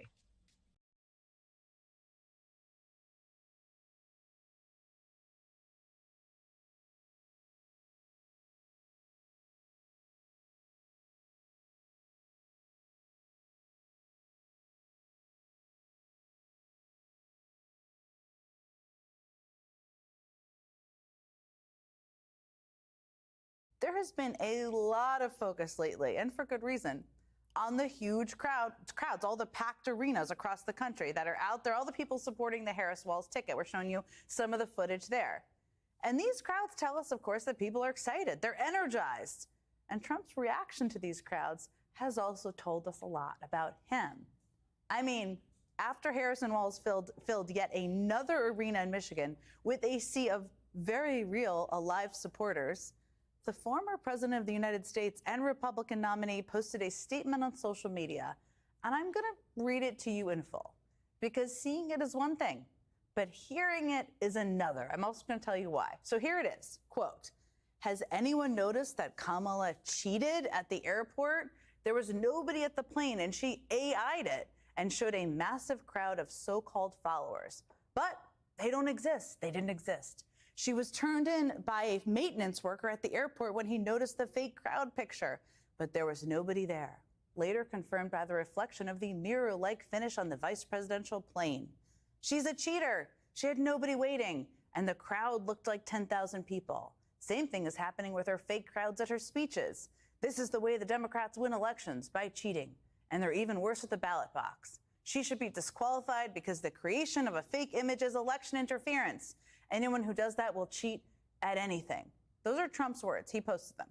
Now, if a friend of yours or someone in your family posted that on social media, you'd be very concerned. I mean, you might even try to get them some professional help, like right away. But this is not your older uncle or your neighbor who's losing it. This guy wants to be the commander-in-chief again. Here's what Harris campaign senior advisor David Plouffe tweeted. Quote, "These are not conspiratorial rantings from the deepest recesses of the internet. The author could have the nuclear codes and be responsible for decisions that will affect us all for decades." And he's right. I mean, one of the biggest stories of this presidential election right now should be that one of the candidates is spewing unhinged conspiracy theories, usually reserved for the darkest corners of the internet. Now, on a personal level, this type of unhinged conspiracy spewing is something a person does when they are on some level quite disconnected from reality. They are maybe frankly unwell. But I'm not here to diagnose Donald Trump. I'm here to look at what is happening underneath all that crazy. Because when you cut through the craziness, the random capitalization that you might need help, like right now, vibe of that post, there is something perhaps more sinister happening here. I mean, if we're being generous and acknowledging there could be some level of strategy here, this is all part of Trump's sinister plan to undermine Kamala Harris, to prime his supporters to question the outcome of the 2024 election, to condition his base to not even believe what they're seeing with their own eyes. He uses words like cheater, cheating, fake crowds. This is all in this post. Should be disqualified. These are messages to his followers. Of course, This is far, far from the first time Trump has done this, even just over the past few weeks. I mean, take NPR's fact check of Trump's rambling press conference that was very hard to watch at Mar-a-Lago last week. They found that he lied a whopping 162 times in 64 minutes, which, by the way, is not exactly easy to do. And one of those lies that he repeated several times was suggesting that Harris's nomination is unconstitutional. Of course, as NPR put it, there's nothing in the U.S. Constitution about picking presidential candidates. And earlier this month, who can forget when Trump said that Harris happened to turn black? So basically, the crowds aren't real, her support isn't real, her spot on the ballot isn't real, her race isn't real. Don't believe what you are seeing. Believe me, that is what Trump is doing. And here is why. I mean, right now, he's looking at a race where his opponent is leading in 3 of the core swing states, raising a whole lot more money than him, holding a whole lot more events than him, and is about to go into an enthusiastic Democratic convention. Harris is doing really well right now. Doesn't mean it won't be a tough campaign. She's doing well right now. So Trump is looking for ways to delegitimize her support and even her standing on the ballot in an effort to call into question what could be a victory for her in November. In other words, reality isn't looking so great for Trump, so he is sowing doubt in reality. It's an old trick of his, favorite trick of his. Just ask Joe Biden. And it's happening again. So yeah, Trump is coming across as unhinged and unwell, and he may be both. But to the extent that there is a strategy underneath his incredibly concerning behavior, this, in my view, is it. Now, George Conway is a conservative attorney. Sarah Matthews is a former Trump White House deputy press secretary. I know they both have a lot of thoughts, and they both join me now. So, George, I'm going to start with you because you have not held back on Twitter. You never do. You never hold back in person either, reacting to this post from Trump. So don't hold back now. What does this post say about Trump and where he thinks he stands in the election? He is a decompensating narcissistic sociopath. He is a very unwell person. I've been saying this for years. If you go through you don't want to diagnose him, but I think if you look at the diagnostic criteria for narcissistic personality disorder and antisocial personality disorder in the American Psychiatric Association's Diagnostic and Statistical Manual for Mental Disorders, he fits every single one of them. It's like the criteria were made to describe him, and we can observe that just from 1 week, but we've been observing it now for 7 years. And what happens to these characters, and these are the type of people who become cult leaders, authoritarian dictators. These kinds of people ultimately go too far and they destroy themselves. And when they reach that point of no return, where they're basically spiraling, they become delusional and they can become psychotic. And I think what we saw with this tweet yesterday is that last final collapse of Donald Trump's mental state. I mean, you think about it, saying that those were like 50, 60, 70,000 people in the aggregate in five rallies in different states. Jonathan Chait put this, of New York Magazine, put it this way today. It's like, that's loopier than saying that the moon landings were staged, because there were tens of thousands of people were there. And there are hundreds of people taking photographs and videos. To think that is crazy and to try to sell it to people is just as crazy. He's done. His brain is fried. So, Sarah, I mean, you can also add to anything George said. By all means, he kind of covered it there. But, I mean, I read that because I think it's important for people to hear, right? I mean, those are Trump's words. He posted them. No one's making anything up here. It's a lot for people to manage on the campaign. You've worked for him. What's going on there behind the scenes? I think that he feels this election slipping away from him. And that's where you're beginning to see him spiral and cling to these conspiracy theories, as you noted, with the AI-generated crowds, which obviously can be easily disproven. And despite him claiming that there's this photo with, no reflection of the crowd. Don't feel like you have to explain it. I know. It's confusing. It's insanity, though. It truly is. And there will be people out there that will believe it, though, because he's pushing it. And that's what happens when he gets desperate, is he pushes these conspiracy theories. And not just this one. It's him kind of leaning into Kamala Harris's racial identity, or him even going after and attacking the popular governor of Georgia, Brian Kemp, and his wife. These are not winning campaign messages, but that is what he does when he feels like he's under attack, is he uses these kinds of lines of defense that don't make much sense for campaigning. I can assure you that his campaign team is telling him to talk about policy. They want him to go out there and talk about the economy and immigration immigration, and things that voters actually care about. Because I can assure you that none of these things that he's talking about in his rallies or his Truth Social posts are things that are top of mind for most voters. No question about it. I mean, I know they say they want to talk about policy. That's what everybody says, right? And he's not, doesn't seem capable of that. So he seems very unhinged and all the things you said earlier, George. But there is sort of an underlying theme here, right? Which is him kind of questioning what the outcome might be. This is not valid. She's not valid. She's unconstitutional as a candidate, which is not a thing, I think you can confirm. Right. Talk to me a little bit about what you're seeing in terms of the, other aspects of his efforts that we should be concerned about. Instead of, we're just calling him unhinged, it was unhinged, but what else are you seeing in terms of his behavior and what they're preparing in that regard? I think you're right that he's basically preparing to say that the election was stolen again from him. And that's an old trick. I mean, even in 2016, he was saying that if he loses, it was going to have the election, that the election would have been stolen from him. That's something that narcissists do. Mm-hmm. They basically blame others. They can't accept their own faults. They can't accept defeat. So they basically came, you cheated. He cheated. She cheated. Everybody cheated. Didn't happen. And he's reaching to the point where, and it's for him, he's not very smart. But he has a reptilian intelligence, and that reptilian intelligence tells him to do that, to deny reality and to get other people to deny reality. But this time, he's really gone over the edge. Yeah. Because he's looking at he's not just running for president. He's running from prison. He's already a convicted felon.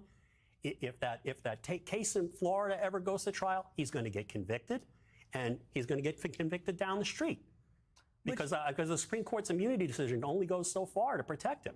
He's looking at prison. He could go to prison for the rest of his life, and he is terrified of that. Which means, and I agree, it means that he is maybe more desperate, perhaps, than he was even in 2020. Then it was about which is scary. Winning an election. Now it's a little different. And I think everybody remembers this, but just to reiterate, you quit the administration after January 6th because of what you saw. That was, of course, the culmination of all of this in 2020.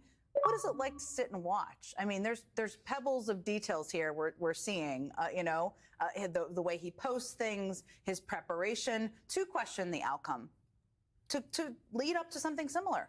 Yeah, we saw this happen in 2020 where he started questioning the legitimacy of mail-in ballots. So he was laying the groundwork ahead of the election to then say that it was fraudulent. And obviously we know that there is zero evidence of that. And then after the election, he kept clinging to even more crazy conspiracy theories because his advisors were telling him what he didn't want to hear, which was that he lost and there was zero evidence of fraud. Mm-hmm. So then he started listening to people who were telling him what he wanted to hear.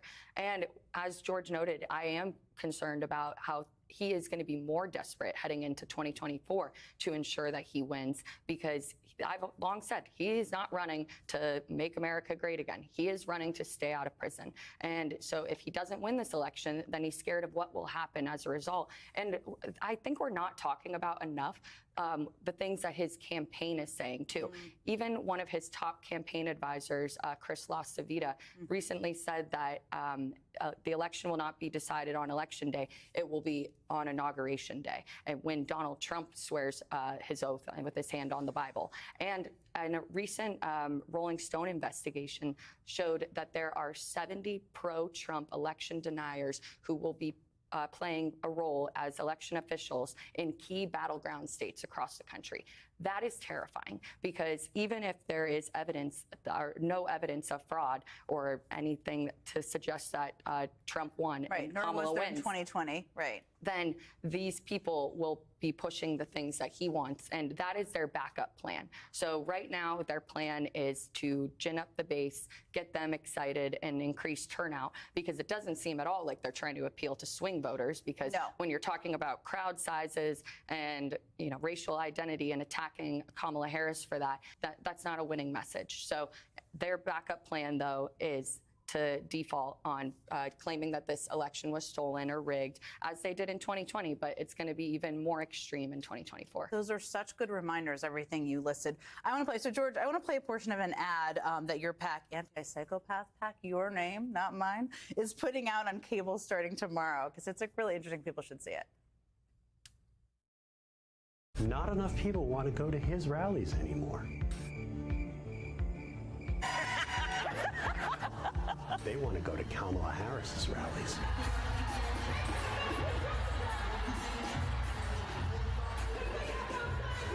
Enjoy the rallies while they last, Donald, because where you're going, you're not going to be able to have any. First of all, that's your voice. Yes, it is. I mean, I missed my calling. I spent 30 years practicing law. I could have been doing TV voiceovers. You could have a future. Yeah. I mean, look, I think watching that, the crickets even, are you trying to drive him crazy? Is that the goal of those ads? No, I mean, our whole point, I mean, my anti-psychopath pack has basically 4 objects. One is to point out his mental disorders. Second is to explain why his mental disorders are dangerous for the country. Third is to get the media to talk about it, because I think the failure to talk about the fact that he is mentally disordered, and every psychiatrist you ever talk to or psychologist will tell you that behind closed doors, has normalized him. We are just, he said a lot of insane things before yesterday. And all of a sudden we have to wait for the most insane thing at all to say, oh, wow, he's crazy. It's like we've gotten so used to the craziness that it takes something like saying 50,000 people or 70,000 people weren't there for people to start maybe talking about it. Well, we're talking about it. We can't get numb to it, George. Right. And the fourth thing I want to do is to provoke him into demonstrating those qualities of insanity that he tends to do. Well, and he has already responded to one of our ads. If he sees that ad, by it attacking might Fox provoke News and Fox, Stay tuned. If he responds to this ad over the next hour, we will tell everybody. George Conway and Sarah Matthews, always really enjoy talking to you both. Thank you so much.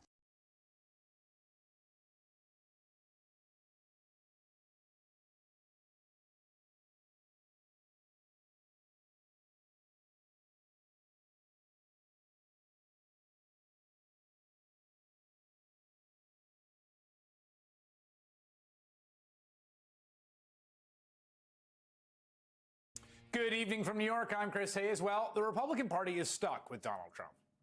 They won't say that publicly, and they sure as heck didn't feel that way just 3 weeks ago when many Republicans were talking about, winning New Jersey in the presidential election, thinking about what jobs they would have in the second Trump administration. But a lot has changed since Kamala Harris replaced Joe Biden on the Democratic side of the ticket. Trump is now losing a race that he was pretty clearly winning before. And let's not overstate things. I mean, Trump is behind in the national polling average. He's behind in the key swing states. But all those leads are narrow.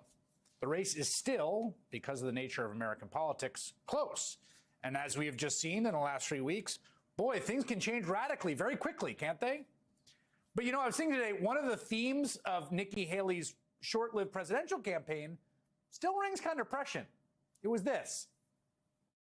Most Americans do not want a rematch between Biden and Trump. The first party to retire its 80-year-old candidate is going to be the party that wins this election. Remember that line? I don't know why it floated into my head today. Some real insight there, gotta say. And it is transferred to what you see in the polls. Donald Trump is now the oldest man to run for a 4-year term as president. He is older today than Ronald Reagan was when Ronald Reagan left office. And Trump isn't new. He's not some novelty anymore. He has been doing the exact same shtick since 2015. He is also very obviously deteriorating in terms of his capacity, his capabilities, and his energy level. As we saw in his glitchy, rambling, difficult to understand audio conversation with Elon Musk last night, where he delivered important public policy messages to the American people like this.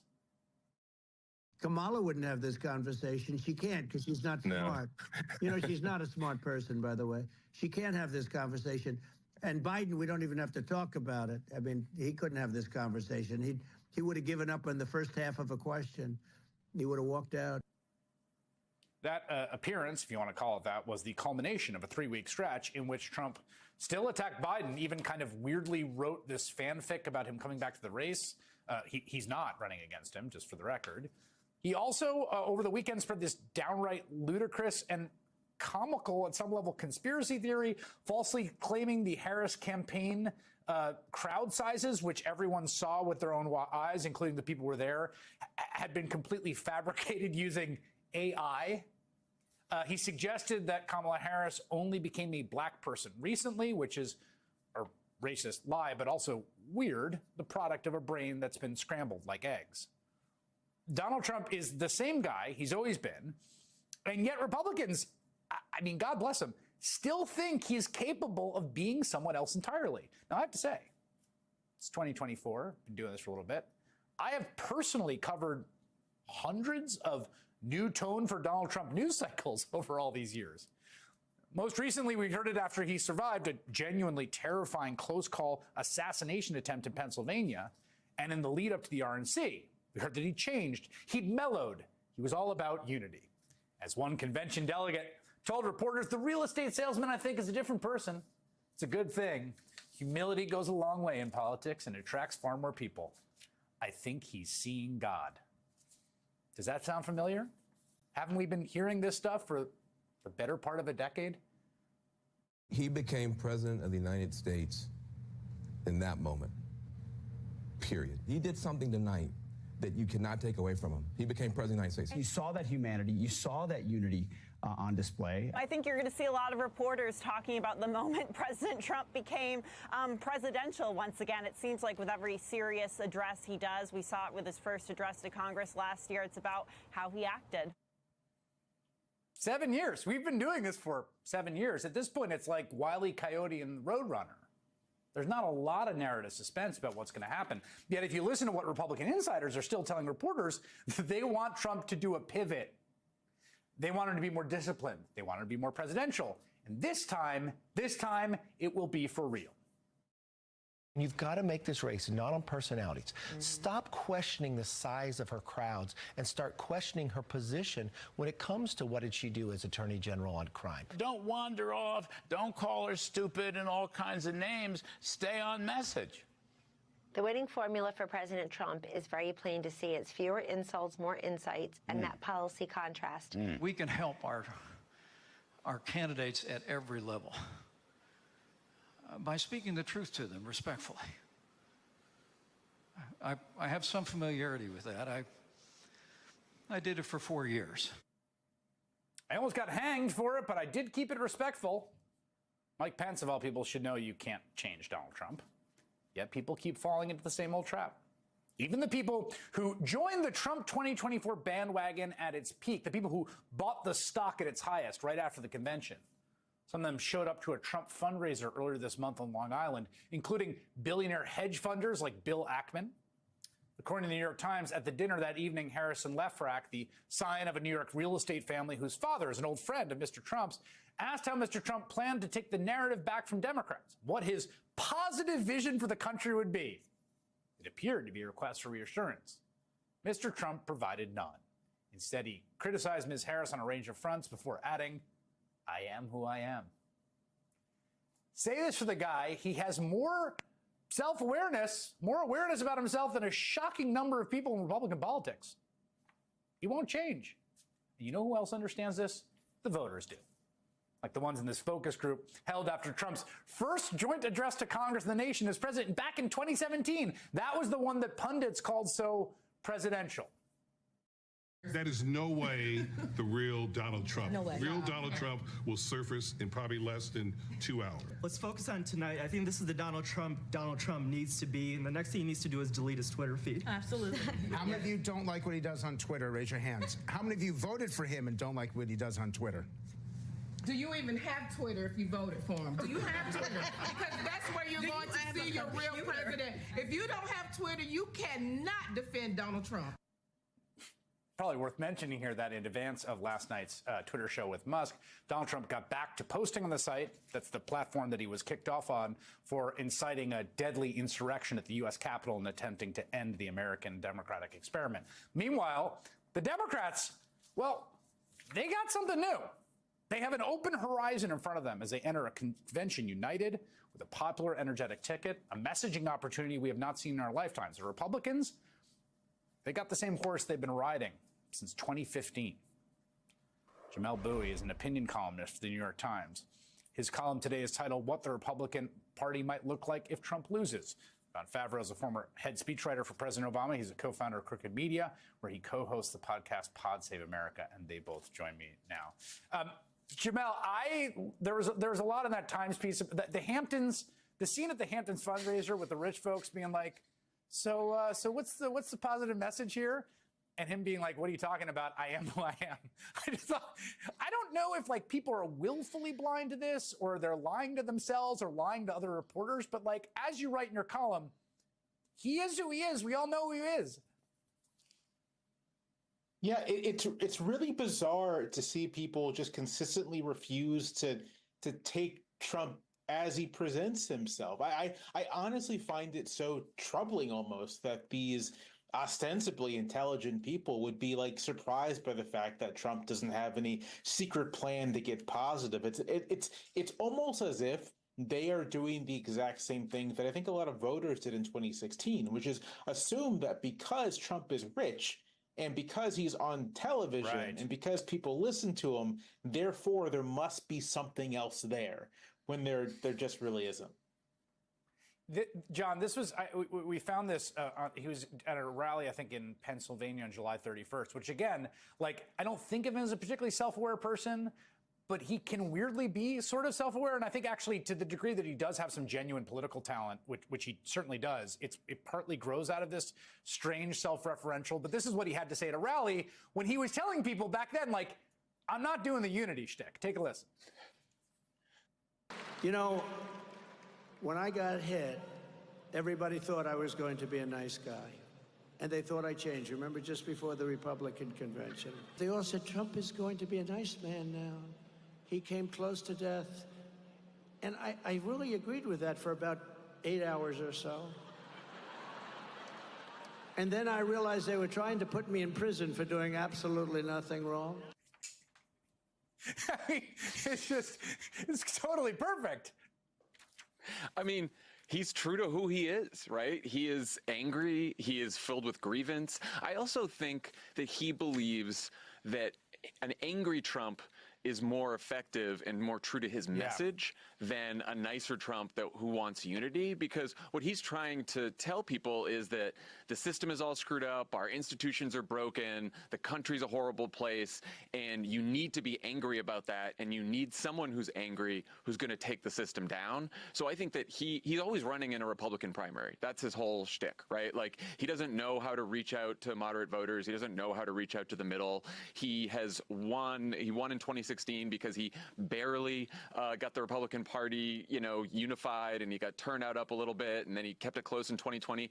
But he's never really made a move in these last 7 years to win over undecided, persuadable voters. And so he thinks that the angry shtick is who he is, and he thinks it's going to work for him.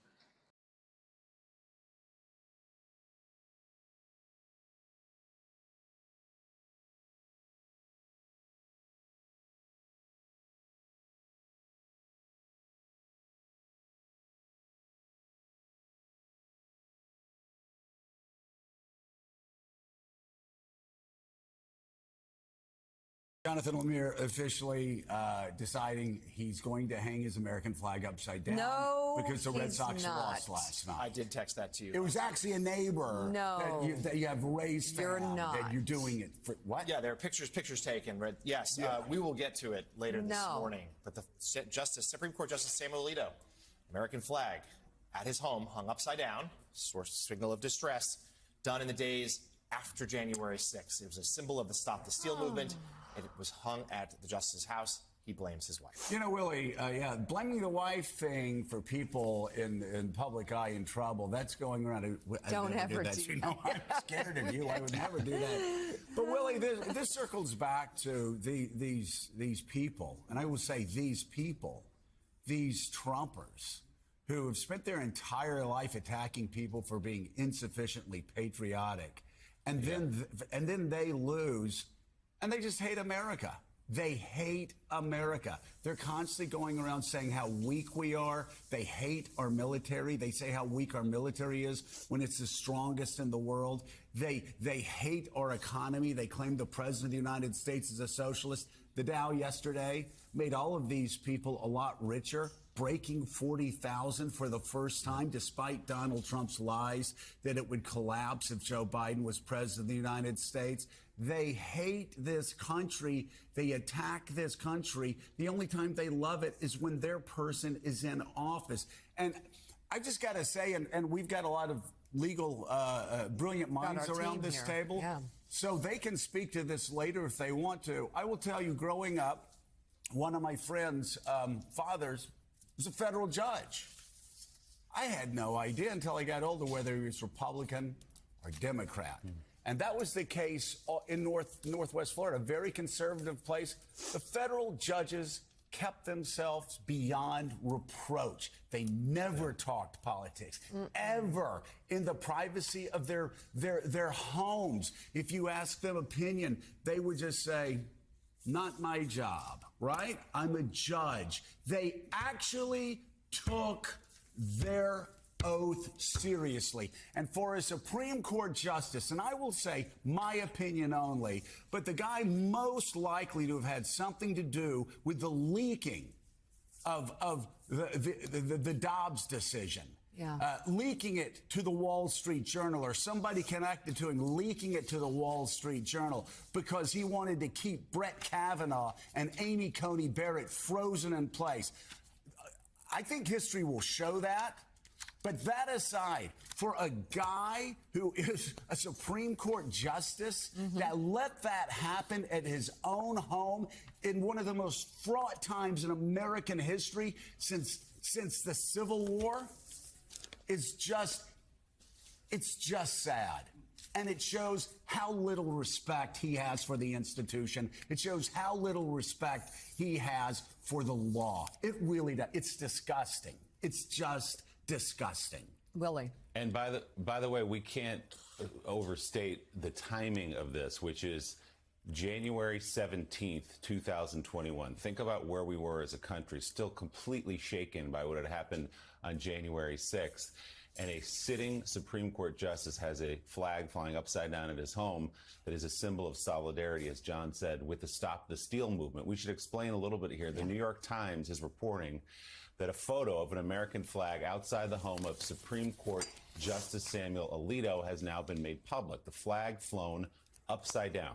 As the Times notes, the inverted flag has become a symbol of Trump supporters who claim, again, without evidence, that the 2020 election was stolen. Reading from the piece now, quote, the upside-down flag was aloft on January 17th, 2021, the images showed. President Donald J. Trump's supporters, including some brandishing the same symbol, had rioted at the Capitol a little over a week before. Mr. Biden's inauguration was 3 days away. Alarmed neighbors snapped photographs, some of which were recently obtained by the New York Times. While the flag was up, the court was still contending with whether to hear a 2020 election case, with Justice Alito on the losing end of that decision. In coming weeks, the justices will rule on two climactic cases involving the storming of the Capitol on January 6, including whether Mr. Trump has immunity for his actions. Their decisions will shape how accountable he can be held for trying to overturn the last presidential election and his chances for re-election in the upcoming one. I had no involvement whatsoever in the flying of the flag, Justice Alito said in an emailed statement to the Times. It was briefly placed by Mrs. Alito in response to a neighbor's use of objectionable and personally insulting language on yard signs. Wait. So you're going to hate on America because of something a neighbor did? You're going to blame your wife? Right. And blame your make wife? Up that excuse? What is this? What is this? My wife was mad at a blaming neighbor. Wives.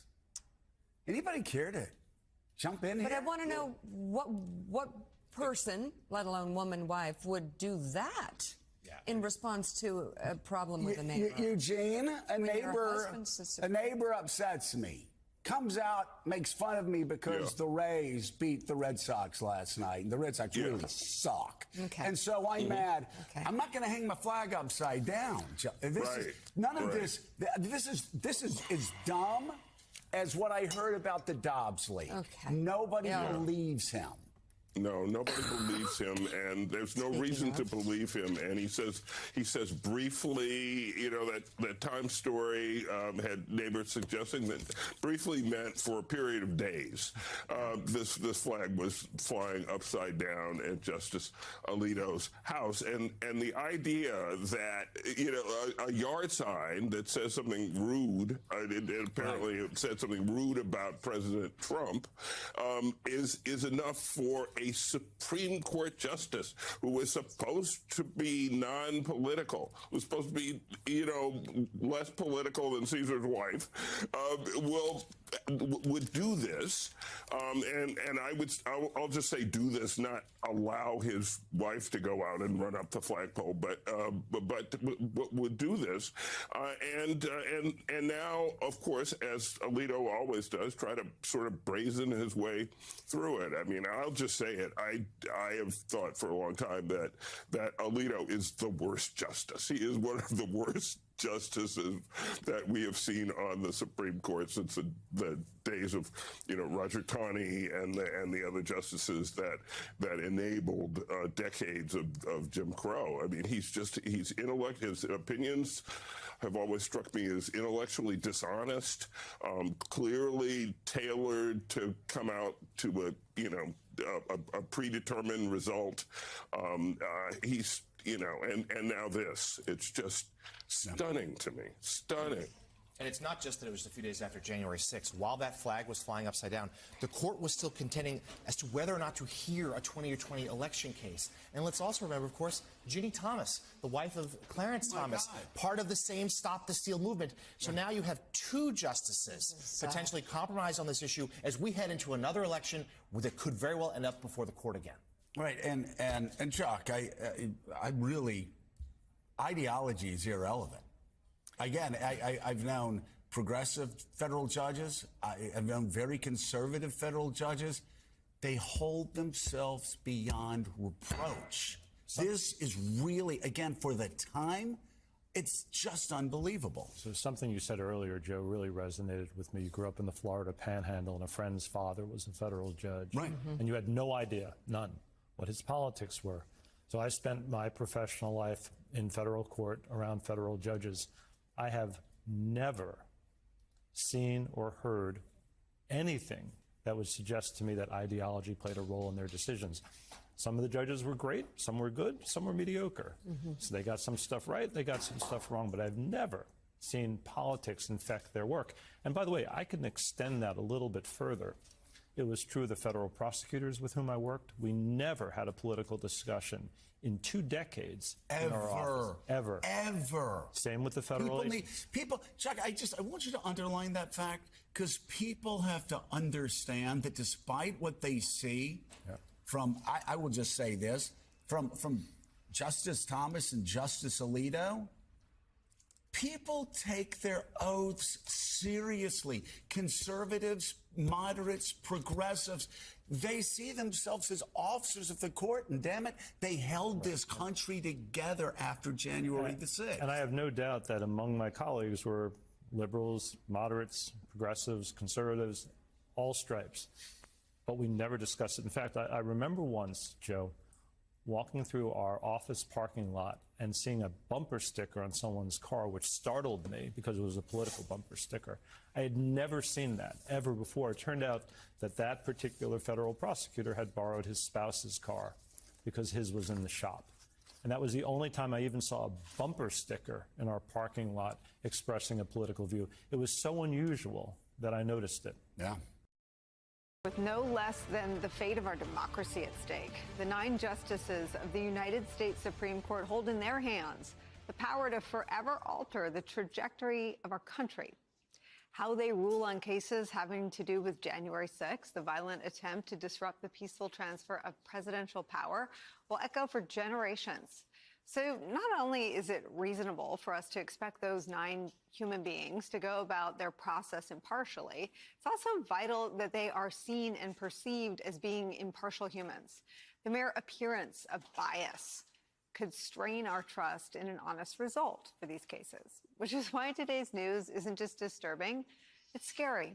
The New York Times cites photos and interviews with neighbors in reporting that in 2021, days before President Joe Biden's inauguration as president, days after the deadly attack on the United States Capitol of January 6th, neighbors of conservative Justice Samuel Alito noticed something on his lawn, an upside-down American flag, a symbol commonly used in those days by Trump supporters who falsely suggested the election was stolen. A symbol of stop the steal, if you will. That flag flew in the Alito's yard, the front yard, as he and his fellow justices were contending with whether to hear a 2020 election case, an argument on which Alito would find himself on the losing end. In response to the New York Times seeking responses, Alito provided an emailed statement, quote, "I had no involvement whatsoever in the flying of the flag. It was briefly placed by, wait for it, Mrs. Alito, in response to a neighbor's use of objectionable and personally insulting language on yard signs." He blamed his wife. Sound familiar? Even if one accepts that at face value, we should ask ourselves, does it do anything to alleviate the perception of bias? That an anti-Trump lawn sign, a mean neighbor, was so personally insulting to Mrs. Alito that the only recourse they had as a Supreme Court justice and that justice's wife was to fly the Stop the Steal symbol, brandished by some January 6 rioters who attacked the Capitol 1 week before in a widely televised insurrection? Again, with not one, but two January 6 related cases looming still, the first on presidential immunity, the other on the fate of a statute used to serve felony obstruction charges on hundreds who attacked the Capitol, the Supreme Court must now consider how far their new code of conduct goes, who it applies to, on the topic of disqualification. Quote, "A justice should disqualify himself or herself in a proceeding in which the justice's impartiality might reasonably be questioned. That is where an unbiased and reasonable person who is aware of all relevant circumstances would doubt that the justice could fairly discharge his or her duties." In response to the New York Times report, Senator Dick Durbin, the chair of the Senate Judiciary Committee, called on Alito to recuse himself from cases related to the insurrection and for the court to adopt a binding code of ethics. Another member of that committee, Senator Richard Blumenthal, who will be our guest in a few minutes, echoed that sentiment this morning on Morning Joe. Justice Alito should not sit on any of these cases involving Donald Trump. He ought to recuse himself. And here's the challenge to Chief Justice Roberts. The United States Supreme Court's credibility is plummeting. All-time low. Completely. Lower than perhaps even the United States Congress, and that's saying something. Mm-hmm. And it is due to the Supreme Court's own self-inflicted wounds. Alito and Thomas directly involved in the January 6th insurrection. Now they're going to sit on cases involving pivotal legal questions. Absolutely unthinkable. And yet here we are. So how the Supreme Court will ultimately come down on the January 6 cases is unclear. Nobody knows. But even now, before the justices have made public their decisions, the American people have a legitimate reason to be concerned, to have doubt that the court will make a decision in an entirely impartial manner. It's where we start the hour with some of our favorite experts and friends. Senior editor for Slate and the host of the Amicus podcast, Dahlia Lithwick, is back. Plus, former lead investigator for the January 6th Select Committee, Tim Hafey, is back. With us at the table for the hour, former top official at the Department of Justice, MSNBC legal analyst Andrew Weissman's here. Dahlia, this is a story that doesn't pack a lot of surprises when it comes to Alito and Thomas, a story that ProPublica won a Pulitzer for their extraordinary body of reporting, is a story that stopped me in my tracks last night when I saw the New York Times break this, and with the photo that has an image that, if you love this country, is like a body blow to see the image. And then after I saw the image, I read the story, and to learn that it flew over the house on the front lawn of one of 9 human beings who make up the United States Supreme Court is, to me, an epic scandal. I mean, I think it's a scandal. I also think we're going to make a huge category error if we hyper-focus on the Sam Alito is a mean, bitter man who gets in fights with his neighbors, because I think it takes away from the institutional story that we have to focus on, that Senator Blumenthal focused on, which is how is it possible that there is a Supreme Court in which not one but 2 now justices have materially evinced positions demonstrations in support of something that looks like Stop the Steal, something that looks like sympathy for the claim that the election was stolen, and that there is no mechanism whatsoever other than their own goodwill unto themselves to stop them. And I think that what's shocking about this story isn't so much that it kind of looks like the Alitos should have done what the rest of us do when we fight with our neighbors, which is like trim their rose bushes in the dark of night.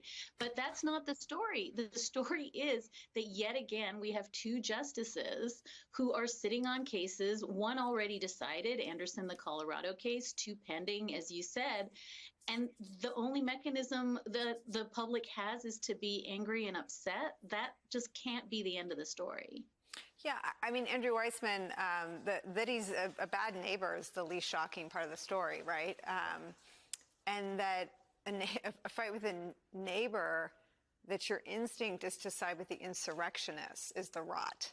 Yeah, so first, let's just leave aside the story. I mean, you don't have to be a former prosecutor to just pick that apart. And I would say, thank God there was a photo, because if there wasn't a photo, the story would be, it didn't happen.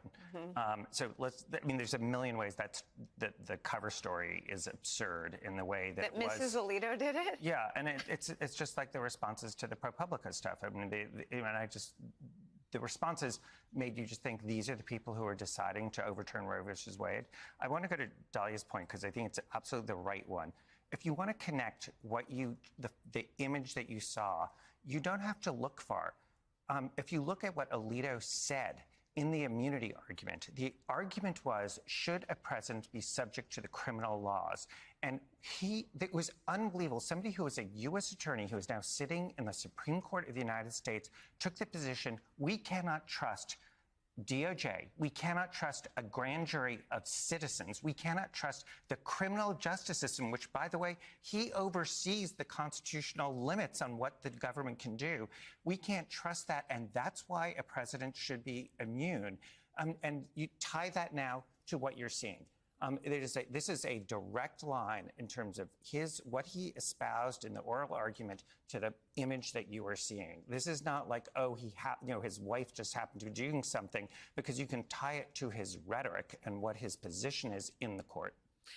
To maybe talk about this image. I mean, I saw it and immediately remembered it because I sat here and anchored hours of live television on January 6th, and I was staring at what the insurrectionists were carrying. A lot of them were carrying Trump flags, which is the first image that I had, but a lot of them carried this image of the flag upside down. There it is. I had to Google it on that day. I didn't know what that meant, but this is in the view of the insurrectionists. These are insurrectionists waving this flag. This was their symbol that day. This was the symbol Mrs. Alito, according to Justice Alito, if you even believe him at this point, decided to hang on her front lawn. Right, Nicole, absolutely. It is one of the symbols that a lot of the rioters used to demonstrate their belief that the system was inverted, that the outcome was inverted, right? The symbolism here is that American ideals have been turned upside down, that the wrong person is being installed as president because all of this fraud has somehow gone undetected. Completely bogus, factually no foundation for that argument, but that's what the sort of symbol of the inverted flag means. And it was on display quite prominently at the Capitol on January 6th, which means there's no question that whoever made the decision to put that flag up in front of Justice Alito's house 11 days later was willingly associating with the insurrectionists, with this notion that the outcome was somehow inverted. To me, it doesn't matter who made the decision. It raises a very clear appearance issue, right? If a Supreme Court justice who is making decisions that bear directly upon the legality of what happened on January 6th, the solemnity of our democracy in the election, has evidence that that belief with that symbol, it, at the very least, raises an issue of appearance, of bias, of conflict, of impropriety. And that is why the rules not just say actual conflict, they say appearance of a conflict, which clearly calls for recusal. Last night also brought the revelation about Supreme Court Justice Samuel Alito and his upside-down American flag. According to photographic evidence obtained by the New York Times, the inverted flag, a symbol displayed by the Stop the Steal activists who insist the 2020 election was stolen from Donald Trump. That flag was flying outside Justice Alito's home in January of 2021. It was flying there just days after the January 6th attack and while the Supreme Court was considering whether to hear an election case. The court ultimately decided not to take the case, but Sam Alito dissented. He would have taken the case while the Stop the Steal flag was flying in front of his house. To the New York Times, Alito blamed the whole thing on his wife, saying she had raised the upside-down flag in a dispute with a neighbor. Today, Justice Alito went to where else? Fox News, to elaborate further on this dispute, which apparently involved his wife being very upset about a neighbor's anti-Trump lawn sign. He gave me a little more context, and he said there were some signs out that had vulgarity on them, and Mrs. Alito addressed that to the neighbor. They were on a walk through the neighborhood, and there were words between Mrs. Alito and the man in that house using vulgarity. Justice Alito told me this man used the C word with relation to his wife in front of him. And after that he called her the C word in front of the judge? Or the justice? That's what Justice Alito told me. Really? And said that at some point she was obviously very upset, went home, did the flag. He had nothing to do with it. Didn't think it was a great idea, but it was there for a short time. He's lucky that he only got the flag. He's lucky that the justice didn't pop him one in the eye. He didn't think it was a great idea because it really, really wasn't. Joining me now to discuss this are Elie Mystal, justice correspondent for The Nation, and Mark Joseph Stern, senior writer covering the courts and the law for Slate Magazine. I know you guys have a lot of thoughts on this. Mark, you and Dahlia Lithwick share a byline today in Slate, and I just want to read an excerpt from your assessment of this scandal. The sheer pettiness of these gripes, you write, the fact that these men continue to filter justice through their small, round, grudge-colored glasses is what is breathtaking here. If being an unelected, lifetime-appointed, unbound by the rules jurist means anything at all, should it not mean that you perhaps rise above your grassy suburban neighborhood's feelings wars? Apparently not. Apparently, the life-altering principle of self-soothing your small injuries matters above all things. So, Mark, destroy the court and own the libs. Is that what's happening here? That is Martha Ann Alito and Sam Alito's MO, as far as we can tell. And frankly, anyone who's been paying attention to Justice Alito's own behavior on the court probably should have seen this coming, including me. I mean, Justice Alito is a tragic and perfect example of what happens when someone's brain has been pickled in the brine of Fox News for years and years on end. He has gone from being a smart, sharp, somewhat partisan conservative to being an all-out MAGA justice who clearly attempts to wield the law to benefit Donald Trump in every way possible and own the libs. And it's quite clear, I think, that he and his wife are as one on this. He and Martha Ann have always been close. She's been known to come to the courtroom for big hearings. She has very strong anti-abortion beliefs. Justice Alito himself attempted to intervene over and over again in 2020. You know, I think it's clear if he disagreed sincerely with his wife putting up a Stop the Steal flag, he would have stopped her or he would have taken it down. It's his house, too. The fact that he didn't shows just how low he's willing to go to express his beliefs. It's not enough to say it from the bench. It's not enough to spew it out in bile in his opinions. He has to put it in his neighbor's face. And when it winds up in the New York Times, he doesn't even deny it. He just makes up an excuse for why he had to do it because his neighbors were mean to them. Yeah, I mean, Ellie, I'm just appalled at the fact that somehow anti-Trump rhetoric is seen as an attack on the Alitos. I mean, that in and of itself explains a value system that's at odds with what we think the justice system is, which is supposed to be impartial, no? Yeah, look, what I feel really bad for what Alito says happened to him, but to me, as a black man that's on television from time to time, that sounds like Tuesday. All right, the level of hate and vitriol that he says that he felt is what I feel in my daily life every day, right? And you don't see me outside my house with like a Nazi flag because the neighbors were so mean to me today. Like that does not hold water. He put up the flag because he agrees with the message. And to make the point here, he didn't just agree with that message in 2021, right? He didn't just agree with that message 3 years ago. Right now, right now, while this story is happening, and I don't see any vulgar signs in his face right now, he is in the process of letting Trump off for the very insurrection that Alito, we now know for a locked fact, supports, right? His immunity argument with Trump, first of all, he's already delayed it to the point where it's almost impossible to bring Trump to trial in any situation before the election. And we are waiting within the next few weeks to hear Sam Alito most likely dissenting from an opinion that would hold Trump accountable for crimes committed in connection with January 6th. So this flag thing, it's not a throwaway line. It's not like, it is absolutely, it's petty and small and weak. But it's also, as you put it in your opening, Alex, deadly serious, because he's using those grievances to let criminals go free so long as they're the criminals he agrees with. Yeah, you bring up the immunity case, and that's actively being decided on by the court, Mark. Let's play a little bit of sound from Justice Alito during oral arguments on that case, raising a sort of paranoid grievance. This is what he had to say. If an incumbent who loses a very close, hotly contested election knows that a real possibility after leaving office is not that the president is going to be able to go off into a peaceful retirement, but that the president may be criminally prosecuted by a bitter political opponent, will that not lead us into a cycle that destabilizes the functioning of our country as a democracy?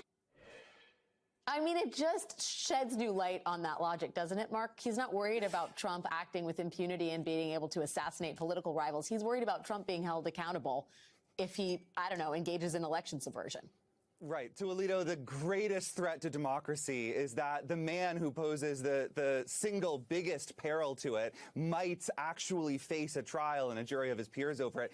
You know, Alex, I was in the courtroom for that argument. It takes a lot to surprise me. I nearly fell out of my chair when Justice Alito made that statement. It was stunning to hear. And I just want to reiterate, I don't think that the Sam Alito of 10 or 15 years ago would have said something like that. You know, Alito used to be really good at kind of playing up some point of agreement with other conservatives so he could build a coalition. He was really good at asking questions that would get Justice Anthony Kennedy on his side, for instance, sometimes Chief Justice John Roberts. He's lost that ability, and now he seems to use oral arguments as this kind of airing of the grievances, this opportunity for him to speak out to the public and to his peers and to say, I'm disgusted by what President Trump is going through, in essence, and to put himself there like the congressman in front of the courthouse in New York City as a staunch defender of Donald Trump himself. And I'll just add, I think there's maybe a little silver lining here, which is that I do think he is repelling some of his conservative colleagues with this stuff. I think that justices like Amy Coney Barrett and even Brett Kavanaugh are starting to be really sort of discomforted, if not disturbed, by this behavior. And we're seeing it in some of these opinions, like the one that came out yesterday. You know, Justice Barrett and Justice Kavanaugh joined this opinion that really kind of criticized harshly Justice Alito's dissent, said Justice Alito went about it the wrong way, used the wrong history, used the wrong methodology. It seems like they might be sending a message to him, buddy, you got to rein it in or we're not going to join your opinions. We won't be on your side. Buddy, you got to stop flying the Stop the Steal flags in front of your house while you're taking up questions about January 6th. Ellie, you know, Alito is not the only one that has serious ethics complaints swirling around him. Clarence Thomas is the other. And I just kind of wonder whether you think the two embolden each other and whether, you know, what of John Roberts? Is there any hope that the Supreme Court and the leader of the Supreme Court, the Chief Justice, decides to do anything about this? Samuel Alito and Clarence Thomas and John Roberts and all of the rest of them are emboldened by the complete feckless job Democrats in Congress have done to rein them in. All right? They're emboldened not by each other, but by Dick Durbin. Okay, the fact that we are still in 2024 and we do not have an ethics bill, not the ridiculousness that the Supreme Court said it was going to self-police when clearly they cannot police themselves. The fact that we do not have a congressional ethics bill with real teeth and real penalties for these people when they are revealed to be as corrupt as we all know them to be is a travesty. As long as, look, you never are going to get anything with the Republicans, Mike Johnson and Matt Gaetz and all the Trump cosplayers. They're all going to do their thing. But the fact that the Democrats cannot speak with one clear, coherent voice on what needs to be done in terms of this court, in terms of ethics, in terms of reform, in terms of limiting their power, not only in terms of limiting their lifetime power, but literally jurisdiction stripping and limiting what cases they can decide. The fact that the Democrats are nowhere on stopping these people is what emboldens these people. Alito acts the way he acts because he knows nothing is going to happen to him. You talk about congressional Democrats, congressional Republicans are united on the cause of judicial ethics. They are worried about Judge Juan Merchan in New York. This is all happening in real time. This hypocrisy is unfolding before our very eyes. Elie Mystal and Mark Joseph Stern, thank you guys both for spending a little time this Friday night. I appreciate it. When you venture out into the world, you may find yourself in a job or a community or a social setting where you will be pressured to endorse ideas you don't believe or to abandon core beliefs. It will be up to you to speak out. That was Supreme Court Justice Samuel Alito speaking earlier this month to graduates of Franciscan University of Steubenville, Ohio, one of the spiritual centers of the anti-abortion movement. The school consistently ranked as one of the most conservative colleges in America. Its website stresses time and time again how central the school has been in the long movement to criminalize abortion in America since Roe v. Wade. Little did we know then that Alito's family had already lived out his advice in their own Northern Virginia community right after the January 6th insurrection, as the Supreme Court was considering an election case, by flying the United States flag upside down on the front lawn of their house, a perversely anti-patriotic symbol adopted by Donald Trump's Stop the Steal supporters to protest Joe Biden's victory, an open nod to the insurrectionists. That's shocking, shocking behavior out of a sitting Supreme Court justice. It's all the more shocking because Alito didn't dispute what the inverted flag stood for. In an email statement to the New York Times, he just said it was his wife's idea to fly it to troll the libs in their neighborhood over their own yard signs. Almost sounds like Alito is saying he'd found himself in a social setting being pressured to endorse ideas he didn't believe. But then the news broke about some stock trades Alito made last summer. That August, there was that hokey performative right-wing effort to boycott Bud Light because the company had provided a single trans influencer with one can of beer. It's a little hard to remember just what a crazy cause celeb the Bud Light boycott became in the MAGA fever swamps. But here, let a heavily armed Kid Rock remind you.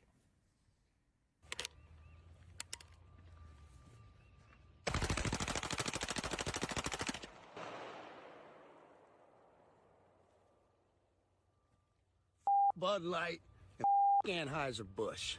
Have a terrific day. Now, while that boycott was raging last August, according to a search of financial records by legal reporter Chris Geidner, Justice Alito sold a chunk of stock in Bud Light's parent company, Anheuser-Busch, and he bought shares of Coors on the same day. Kid Rock was out shooting up Bud Light cases, and Sam Alito was selling his Anheuser-Busch stock. Now, you could say, well, I don't know, maybe just a coincidence. If it weren't for everything else we know about Sam Alito, the guy who just got an honorary degree, a standing ovation from a conservative Christian college for authoring the Dobbs decision that finally undid Roe v. Wade. A decision that curiously got leaked ahead of time, the full text of it, just like the Hobby Lobby decision, apparently, that he authored, that gave businesses the right to impose their religious beliefs on employees. In fact, the more you examine Alito's public comments, not just in his decisions, but in oral arguments before the court, like the immunity arguments a few weeks ago, in public speeches at conservative schools and organizations like the Federalist Society, the more he looks and sounds like what I think he is, a far-right, MAGA-loving extremist. There's millions of them in America. And nothing more explicitly confirms that than the fact that Alito and his wife apparently flew the symbol of an anti-democratic extremist movement over their own home. Here's the New York Times headline from just a few hours ago. Another provocative flag was flown at another Alito home.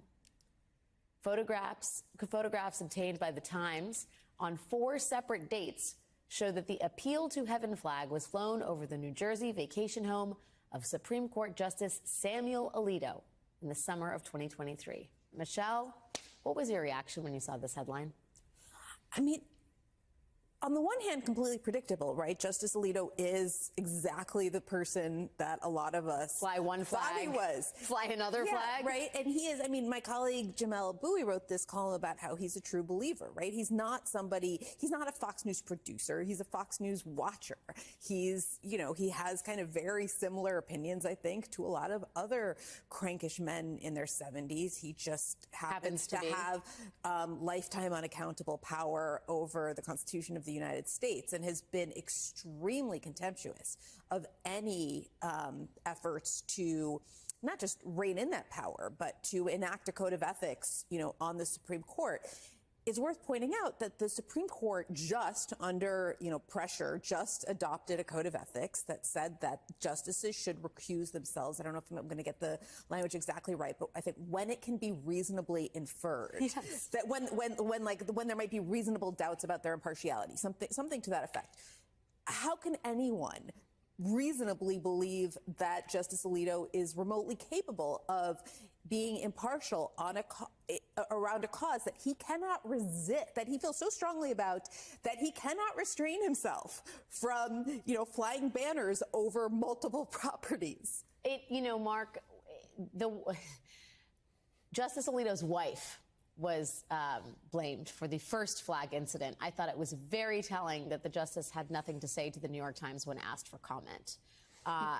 What is your sort of immediate assessment of how damaging this is to the court? Well, I think the justice was caught red-handed on this one, is not going to be able to shove off blame to his wife. My immediate reaction is that this is, of course, a terrible look for Alito, a terrible look for the Supreme Court, on the eve of yet another day when the justices will be handing down opinions. Tomorrow morning at 10 a.m., we will be getting major opinions in cases that could involve things like abortion and gun control, and Alito may well be providing the deciding vote in some of those cases. And the nation will now know that the guy who tipped the scales one way or the other in some of those cases also flew a flag intimately associated with the insurrection at his beach house. But I just want to say, I feel like what's so damning here is that Justice Alito has clearly broken the sort of implicit contract that the Supreme Court makes with the United States of America and its citizenry. You know, the Supreme Court justices are supposed to act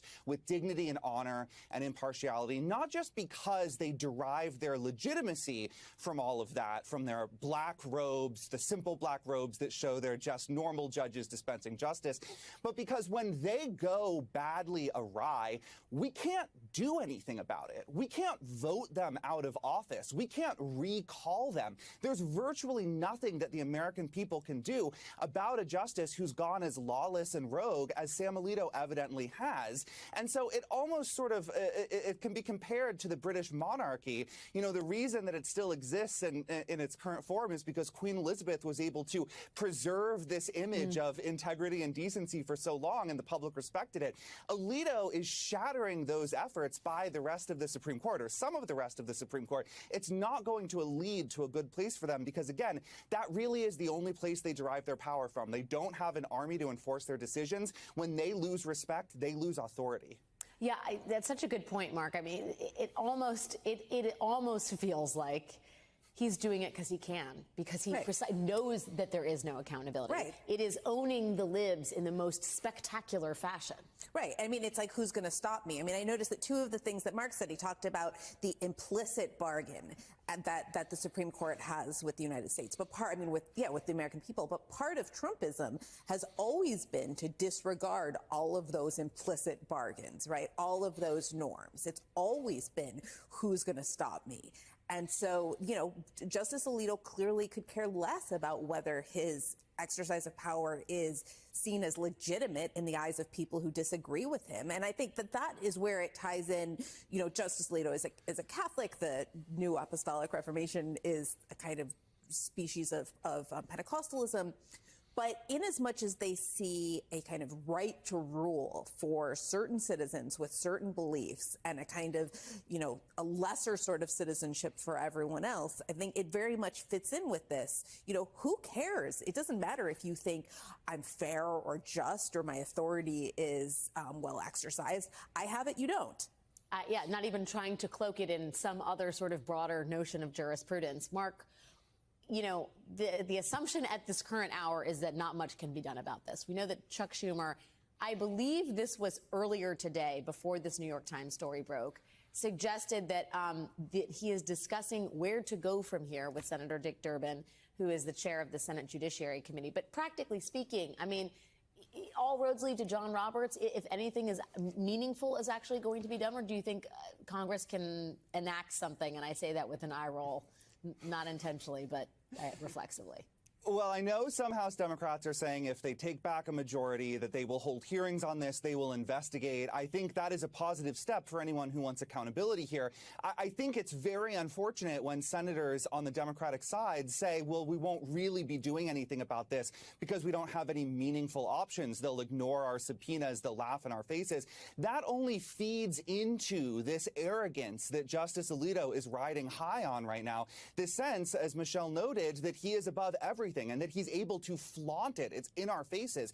Justice Alito is very cloistered. He does not have anyone in his circle to puncture this sense that he is above all public criticism and equal to Trump in the sense that no one can stop him because he has this sort of unlimited power. And I think that if Democrats don't even bother to try to puncture that sense of immunity that he has, if Democrats just give up and say, well, we tried a few subpoenas, they ignored them, so what can we do now? That's going to get Alito even further to the right. It's going to push him to new extremes, or at least allow him to reach those extremes within his bubble. And that is going to come out in his decisions. We are watching his decisions become increasingly unhinged. His questions from the bench are deranged at this point. His opinions are infused with radical Christian nationalism. If all Democrats can muster in a response to that is a shrug, then he will say, well, I guess no one really is going to stop me. And he will continue pulling the law in that very dark and dangerous direction. I mean, so well said. And also, I mean,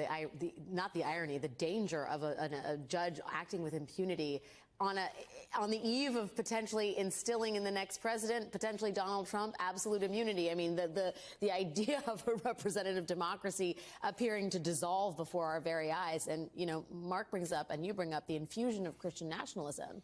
When you look at what's happening in Congress, you look at what's happening in the legislative branch, vis-a-vis the Republican Party, you look what's happening in the judicial branch, 2 of the 3 branches of our government have become, hotbeds of Christian fundamentalism. Well, right. And I think that the same thing will follow the executive branch if Donald Trump is reelected, because, he already has plans to bring in a whole entourage of people. I mean, Donald Trump is, not a practicing Christian, although he might be a Christian nationalist in terms of his beliefs in kind of who should be privileged in our society. But he has plans to remake, or the people around him have plans to remake the entire executive branch. And this is just a kind of tiny example, a symbolic example of what that looks like. It's it's just completely unaccountable. Maybe we had norms and standards before, but, you and what army is going to enforce them? Mark, this, in the context of the broader history of the court, this has been the project of the right wing since Ronald Reagan. And what is so astounding and to some degree appalling is the way in which it is in full flower, 40 years later, a dedicated effort to reverse social progress, dissolve the barrier between church and state, and see a right-wing takeover of the judiciary. It almost seems complete on a night like this. Absolutely. And I think the great lesson that the Reagan administration imparted on some of its younger foot soldiers like Mitch McConnell, who are now leading the Republican Party, is if you capture the courts, you don't even have to win elections. You know, passing laws through democracy is really unwieldy. It takes forever. It's expensive. And those laws can be repealed. Those lawmakers can be voted out. But when a judge does it, well, if you can't get that overturned on appeal because the Supreme Court has been captured as well, that's just the law of the land. And it may stay that way for decades. This has indeed been the project, and it does feel on a night like tonight like the project has succeeded. But I'll say, you know, for many decades, the conservative legal movement felt that they were failing. It took them nearly 50 years to overturn Roe. A lot of progressives might be dispirited today, but if they aren't playing the long game, then they really aren't playing to win it all. Good evening from New York. I'm Chris Hayes. It has now been just over 24 hours since reporting by the New York Times revealed that a flag championed by the far-right Christian nationalist movement, a flag displayed widely by January 6 insurrectionists as they stormed the Capitol for Donald Trump, also flew all summer long last year over the beach house of Supreme Court Justice Samuel Alito. And of course, that news about that flag came just days after we learned that Alito's home in Virginia also displayed an upside-down American flag in the weeks after the violent sacking of the Capitol, another symbol adopted and embraced by Trump's Stop the Steal supporters. In that case, Alito responded to questions from the Times with an emailed statement saying his wife, you know, the wife, hoisted that inverted flag in a dispute with their liberal neighbors. Why? He doesn't say. But in the days since news of this second right-wing flag broke, there has been no response from Alito, no response from the court or its Chief Justice John Roberts, who now faces a growing chorus of voices calling for him to appear before Congress and explain the conduct of the members of his court. That is in addition to calls for Alito, at a minimum, to recuse himself from two hugely consequential January 6 related cases sitting before the Supreme Court over his explicit and obvious violations of regulations on judicial conduct. If Justice Alito does not recuse himself from the Trump immunity case and the Fisher January 6th case, he will do irreparable damage to the Supreme Court. He definitively needs to recuse himself. Well, of course, he should recuse himself from these cases. At a very minimum, he has to recuse himself. He should recuse himself from any Trump-related cases.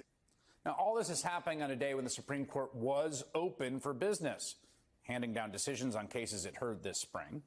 It was possible they might even announce some action on one of those cases that people say that Alito should recuse from, Donald Trump's claim that he is immune from prosecution for his attempts to overturn the 2020 election. Now, that's a case that the High Court has sat on for months. In fact, check this out. It has now been 164 days, nearly half a year, since special counsel Jack Smith asked the justices to weigh in immediately on Trump's immunity claims, saying basically, look, I know the Supreme Court's going to want to weigh on this, and the American voting public has a right to know the outcome of Trump's case before the 2024 election. And the court rejected that request, and they waited. And they are slow walking their decision now. So here we are now, nearly half a year later. It's harder and harder to think that someone like Sam Alito, whose household flew flags supporting the insurrection over not one but two of his houses, is in any way qualified to be a person who makes judgments on these cases. The court did not announce a ruling today in the immunity case. Who knows when and if they ever will. But the 6-3 conservative majority, the same conservative majority that destroyed abortion rights in Dobbs, the majority that now boasts multiple members who have flagrantly violated basic judicial ethics, covering everything from undeclared gifts to obvious conflicts of interest to open politicking, all of which apply to all the federal judges below the Supreme Court, that majority threw open the floodgates for Republican-led racial gerrymandering schemes. Court conservatives this time sided with a redistricting plan by South Carolina Republicans that pulled thousands of black voters out of a key battleground district. In a decision that was authored by Samuel Alito, the majority agreed with those Republicans. They weren't trying to disenfranchise voters of color. They were trying to disenfranchise Democrats, and whoopsie, most of them happen to be black. See how that works?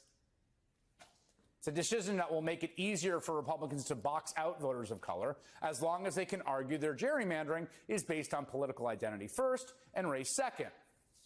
A ruling that endangers the basic principle of one person, one vote. Another act of right-wing steamrolling that is the apotheosis of what the Trump era has wrought. We keep learning more daily about just how unaccountable they are. When a justice like Sam Alito flies this pro-insurrectionist flag, right-wing flag, not once but twice over his homes, the same flag flown by billionaire Republican donor Leonard Leo, who not only handpicked Trump's Supreme Court nominees, but also Alito and Thomas, and then proceeded to give both of them hundreds of thousands of dollars in gifts, or at least facilitate those, and trips in recent years. They're all part of the same club. I'm just a judge. Supreme Court Justice Sam Alito didn't have to fly those flags to be a true conservative friend of the Trumpist agenda. This is what sticks with me, right? Think about this. I mean, Sam Alito is one of the most powerful reactionaries in the country, arguably the most. His court opinions, speeches, media appearances, he could just do that. Why did he fly the flags? He had to go an extra step and advertise. Take that flag in his vacation home, right? It's a signal from Alito about who he thinks he answers to. He knows he's not supposed to do that. He knows any other judge would get in trouble. You can't do that. But he thinks he answers to no one. We'll see if he's right. At the minimum, it suggests a disturbing readiness to keep pushing past any boundaries, as the movement that Alito is clearly a member of looks to destroy the current American constitutional order. Well, the worst Supreme Court justices were not appointed by the worst president. Donald Trump's 3 Supreme Court justices have not yet proven themselves to be worse or more ethically challenged than the 2 who are now in an intense competition for the title of worst Supreme Court justice, Clarence Thomas and Samuel Alito. They were each appointed 15 years apart by presidents from Connecticut who wanted you to believe they were from Texas. The Bushes were born in Connecticut, where the family had deep roots. The father of the first President Bush was Prescott Bush, a Republican senator from Connecticut. The Bush family preferred to go to college close to home, and so father and son presidents both went to Yale. They were what was then called country club Republicans, which simply meant they hated paying taxes. The first President Bush was a supporter of Planned Parenthood before he was selected to be Ronald Reagan's running mate in 1980, whereupon he had to suddenly pretend that he was opposed to any and all abortions. By the time George W. Bush was running for president, country club Republicans had been banished from the party and replaced by born-again Christians, which George W. Bush claimed to be. 1988 was one of those years when presidential campaign polls could not have been more wrong, giving Massachusetts Governor Michael Dukakis a 17-point lead in the summer over Vice President George H.W. Bush. We are suffering with the reign of Clarence Thomas on the Supreme Court because George H.W. Bush won the presidential election in 1988, served only one term, and left only one legacy: Clarence Thomas. Clarence Thomas, who has clearly become the most publicly corrupt Supreme Court justice in history, taking massive amounts of money, hundreds of thousands of dollars, to buy a motorhome, for example. Clarence Thomas has not paid income taxes on that money that has been handed to him by a billionaire who doesn't want Clarence Thomas to have to live on his salary as a Supreme Court justice and his wife's substantial income. Clarence Thomas may be a tax criminal. We don't know yet because he refuses to answer questions about the tax treatment of all the money that has been handed directly to him. But personal financial corruption, as egregious as it is, does not leave the mark on history that corruption of judicial scholarship leaves on the Supreme Court and the country and the lives of everyone living under laws written, some would say invented, by the Supreme Court.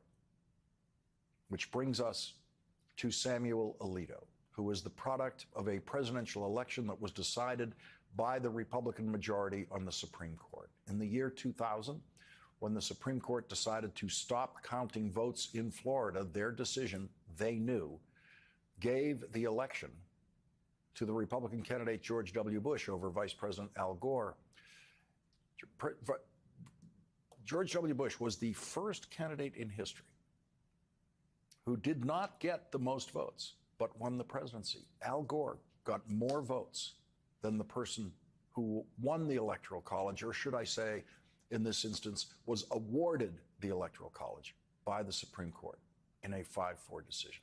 That was the first time in my life that I heard people who had spent their lives respecting the Supreme Court suddenly saying that the Supreme Court had become just another partisan institution. Many people, me included, tried to think of it as a single decision that was a close call, that looked partisan, but might not be. Time would tell if the Supreme Court had become another arm of Republican governance. Now, 24 years later, it's worse than anyone thought in 2000, after the Bush v. Gore decision. Samuel Alito was the first and only Supreme Court heckler during a State of the Union address. Samuel Alito disgraced himself and the Supreme Court when he decided he had something to say during the State of the Union by the first black president of the United States. Last week, the Supreme Court reversed a century of law that I believe will open the floodgates for special interests, including foreign corporations, to spend without limit in our elections. There was Alito saying not true when President Obama was criticizing the court's disastrous decision on campaign finance. Samuel Alito was listening to a president who went to a better law school than he did and was a better law student. President Obama was the president of the Harvard Law Review when he was in law school. Was it a coincidence that the president was black? Would Alito have pulled his punk stunt against a white Democratic president?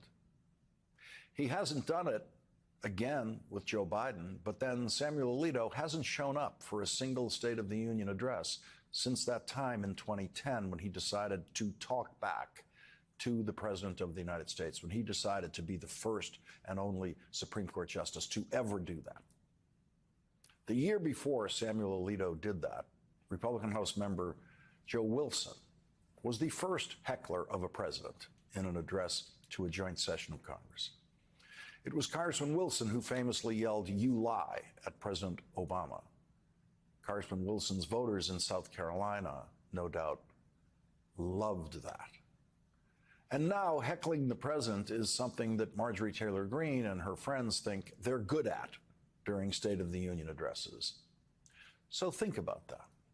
First, a vile clown congressman yells, "You lie," to President Obama. And then, the next year, a Supreme Court justice says, "Not true," to President Obama during his State of the Union address. And now Republicans heckle the president during the State of the Union address, a dozen at a time. Samuel Alito is one of them.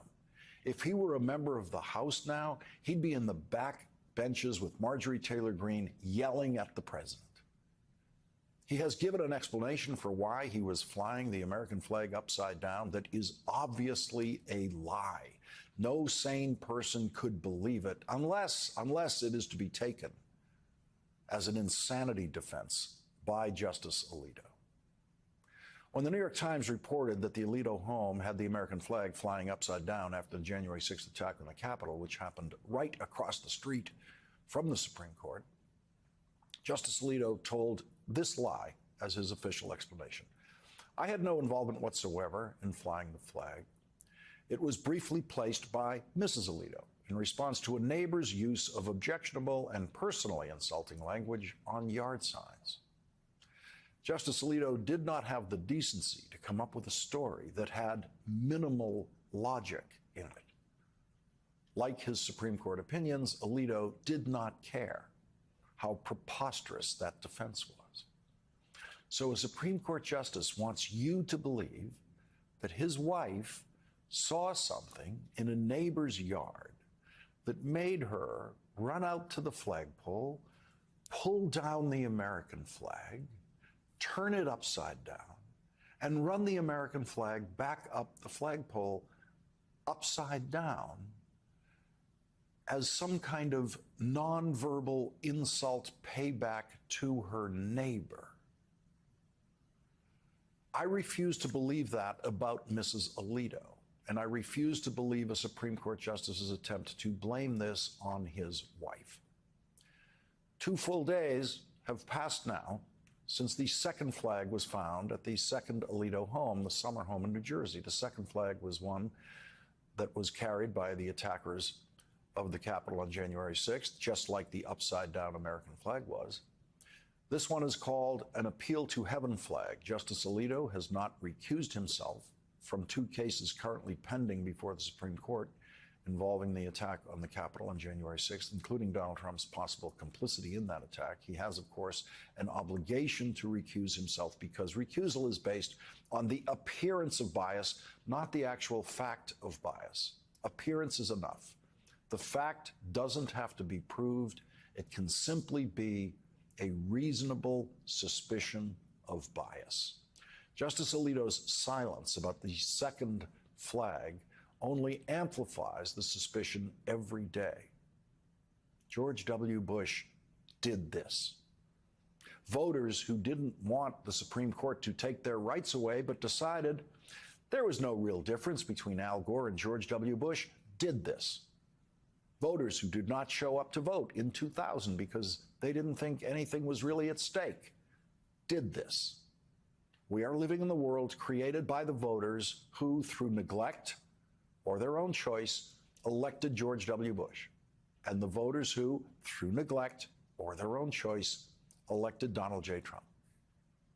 There is only one way for us to stop the control of our lives by the first president and his Supreme Court justices and the first President Bush and the second President Bush and Donald Trump and their Supreme Court justices, and that is to vote for a president who will not appoint people like Samuel Alito to the Supreme Court. There's only one person now, one person, standing between us and the next Samuel Alito. And that person is Joe Biden. Today, the Supreme Court issued a Samuel Alito decision, not surprisingly, rejecting a challenge to South Carolina's congressional redistricting map, a challenge brought by voters who said it was deliberately designed to reduce black participation and representation in the House of Representatives. Justice Elena Kagan, in her dissent of the Alito opinion, referred to Alito's, quote, upside-down application of the law. Justice Alito actually used the phrase upside down twice in her dissenting opinion, an obvious reference to Samuel Alito's upside down American flag and his upside down legal scholarship.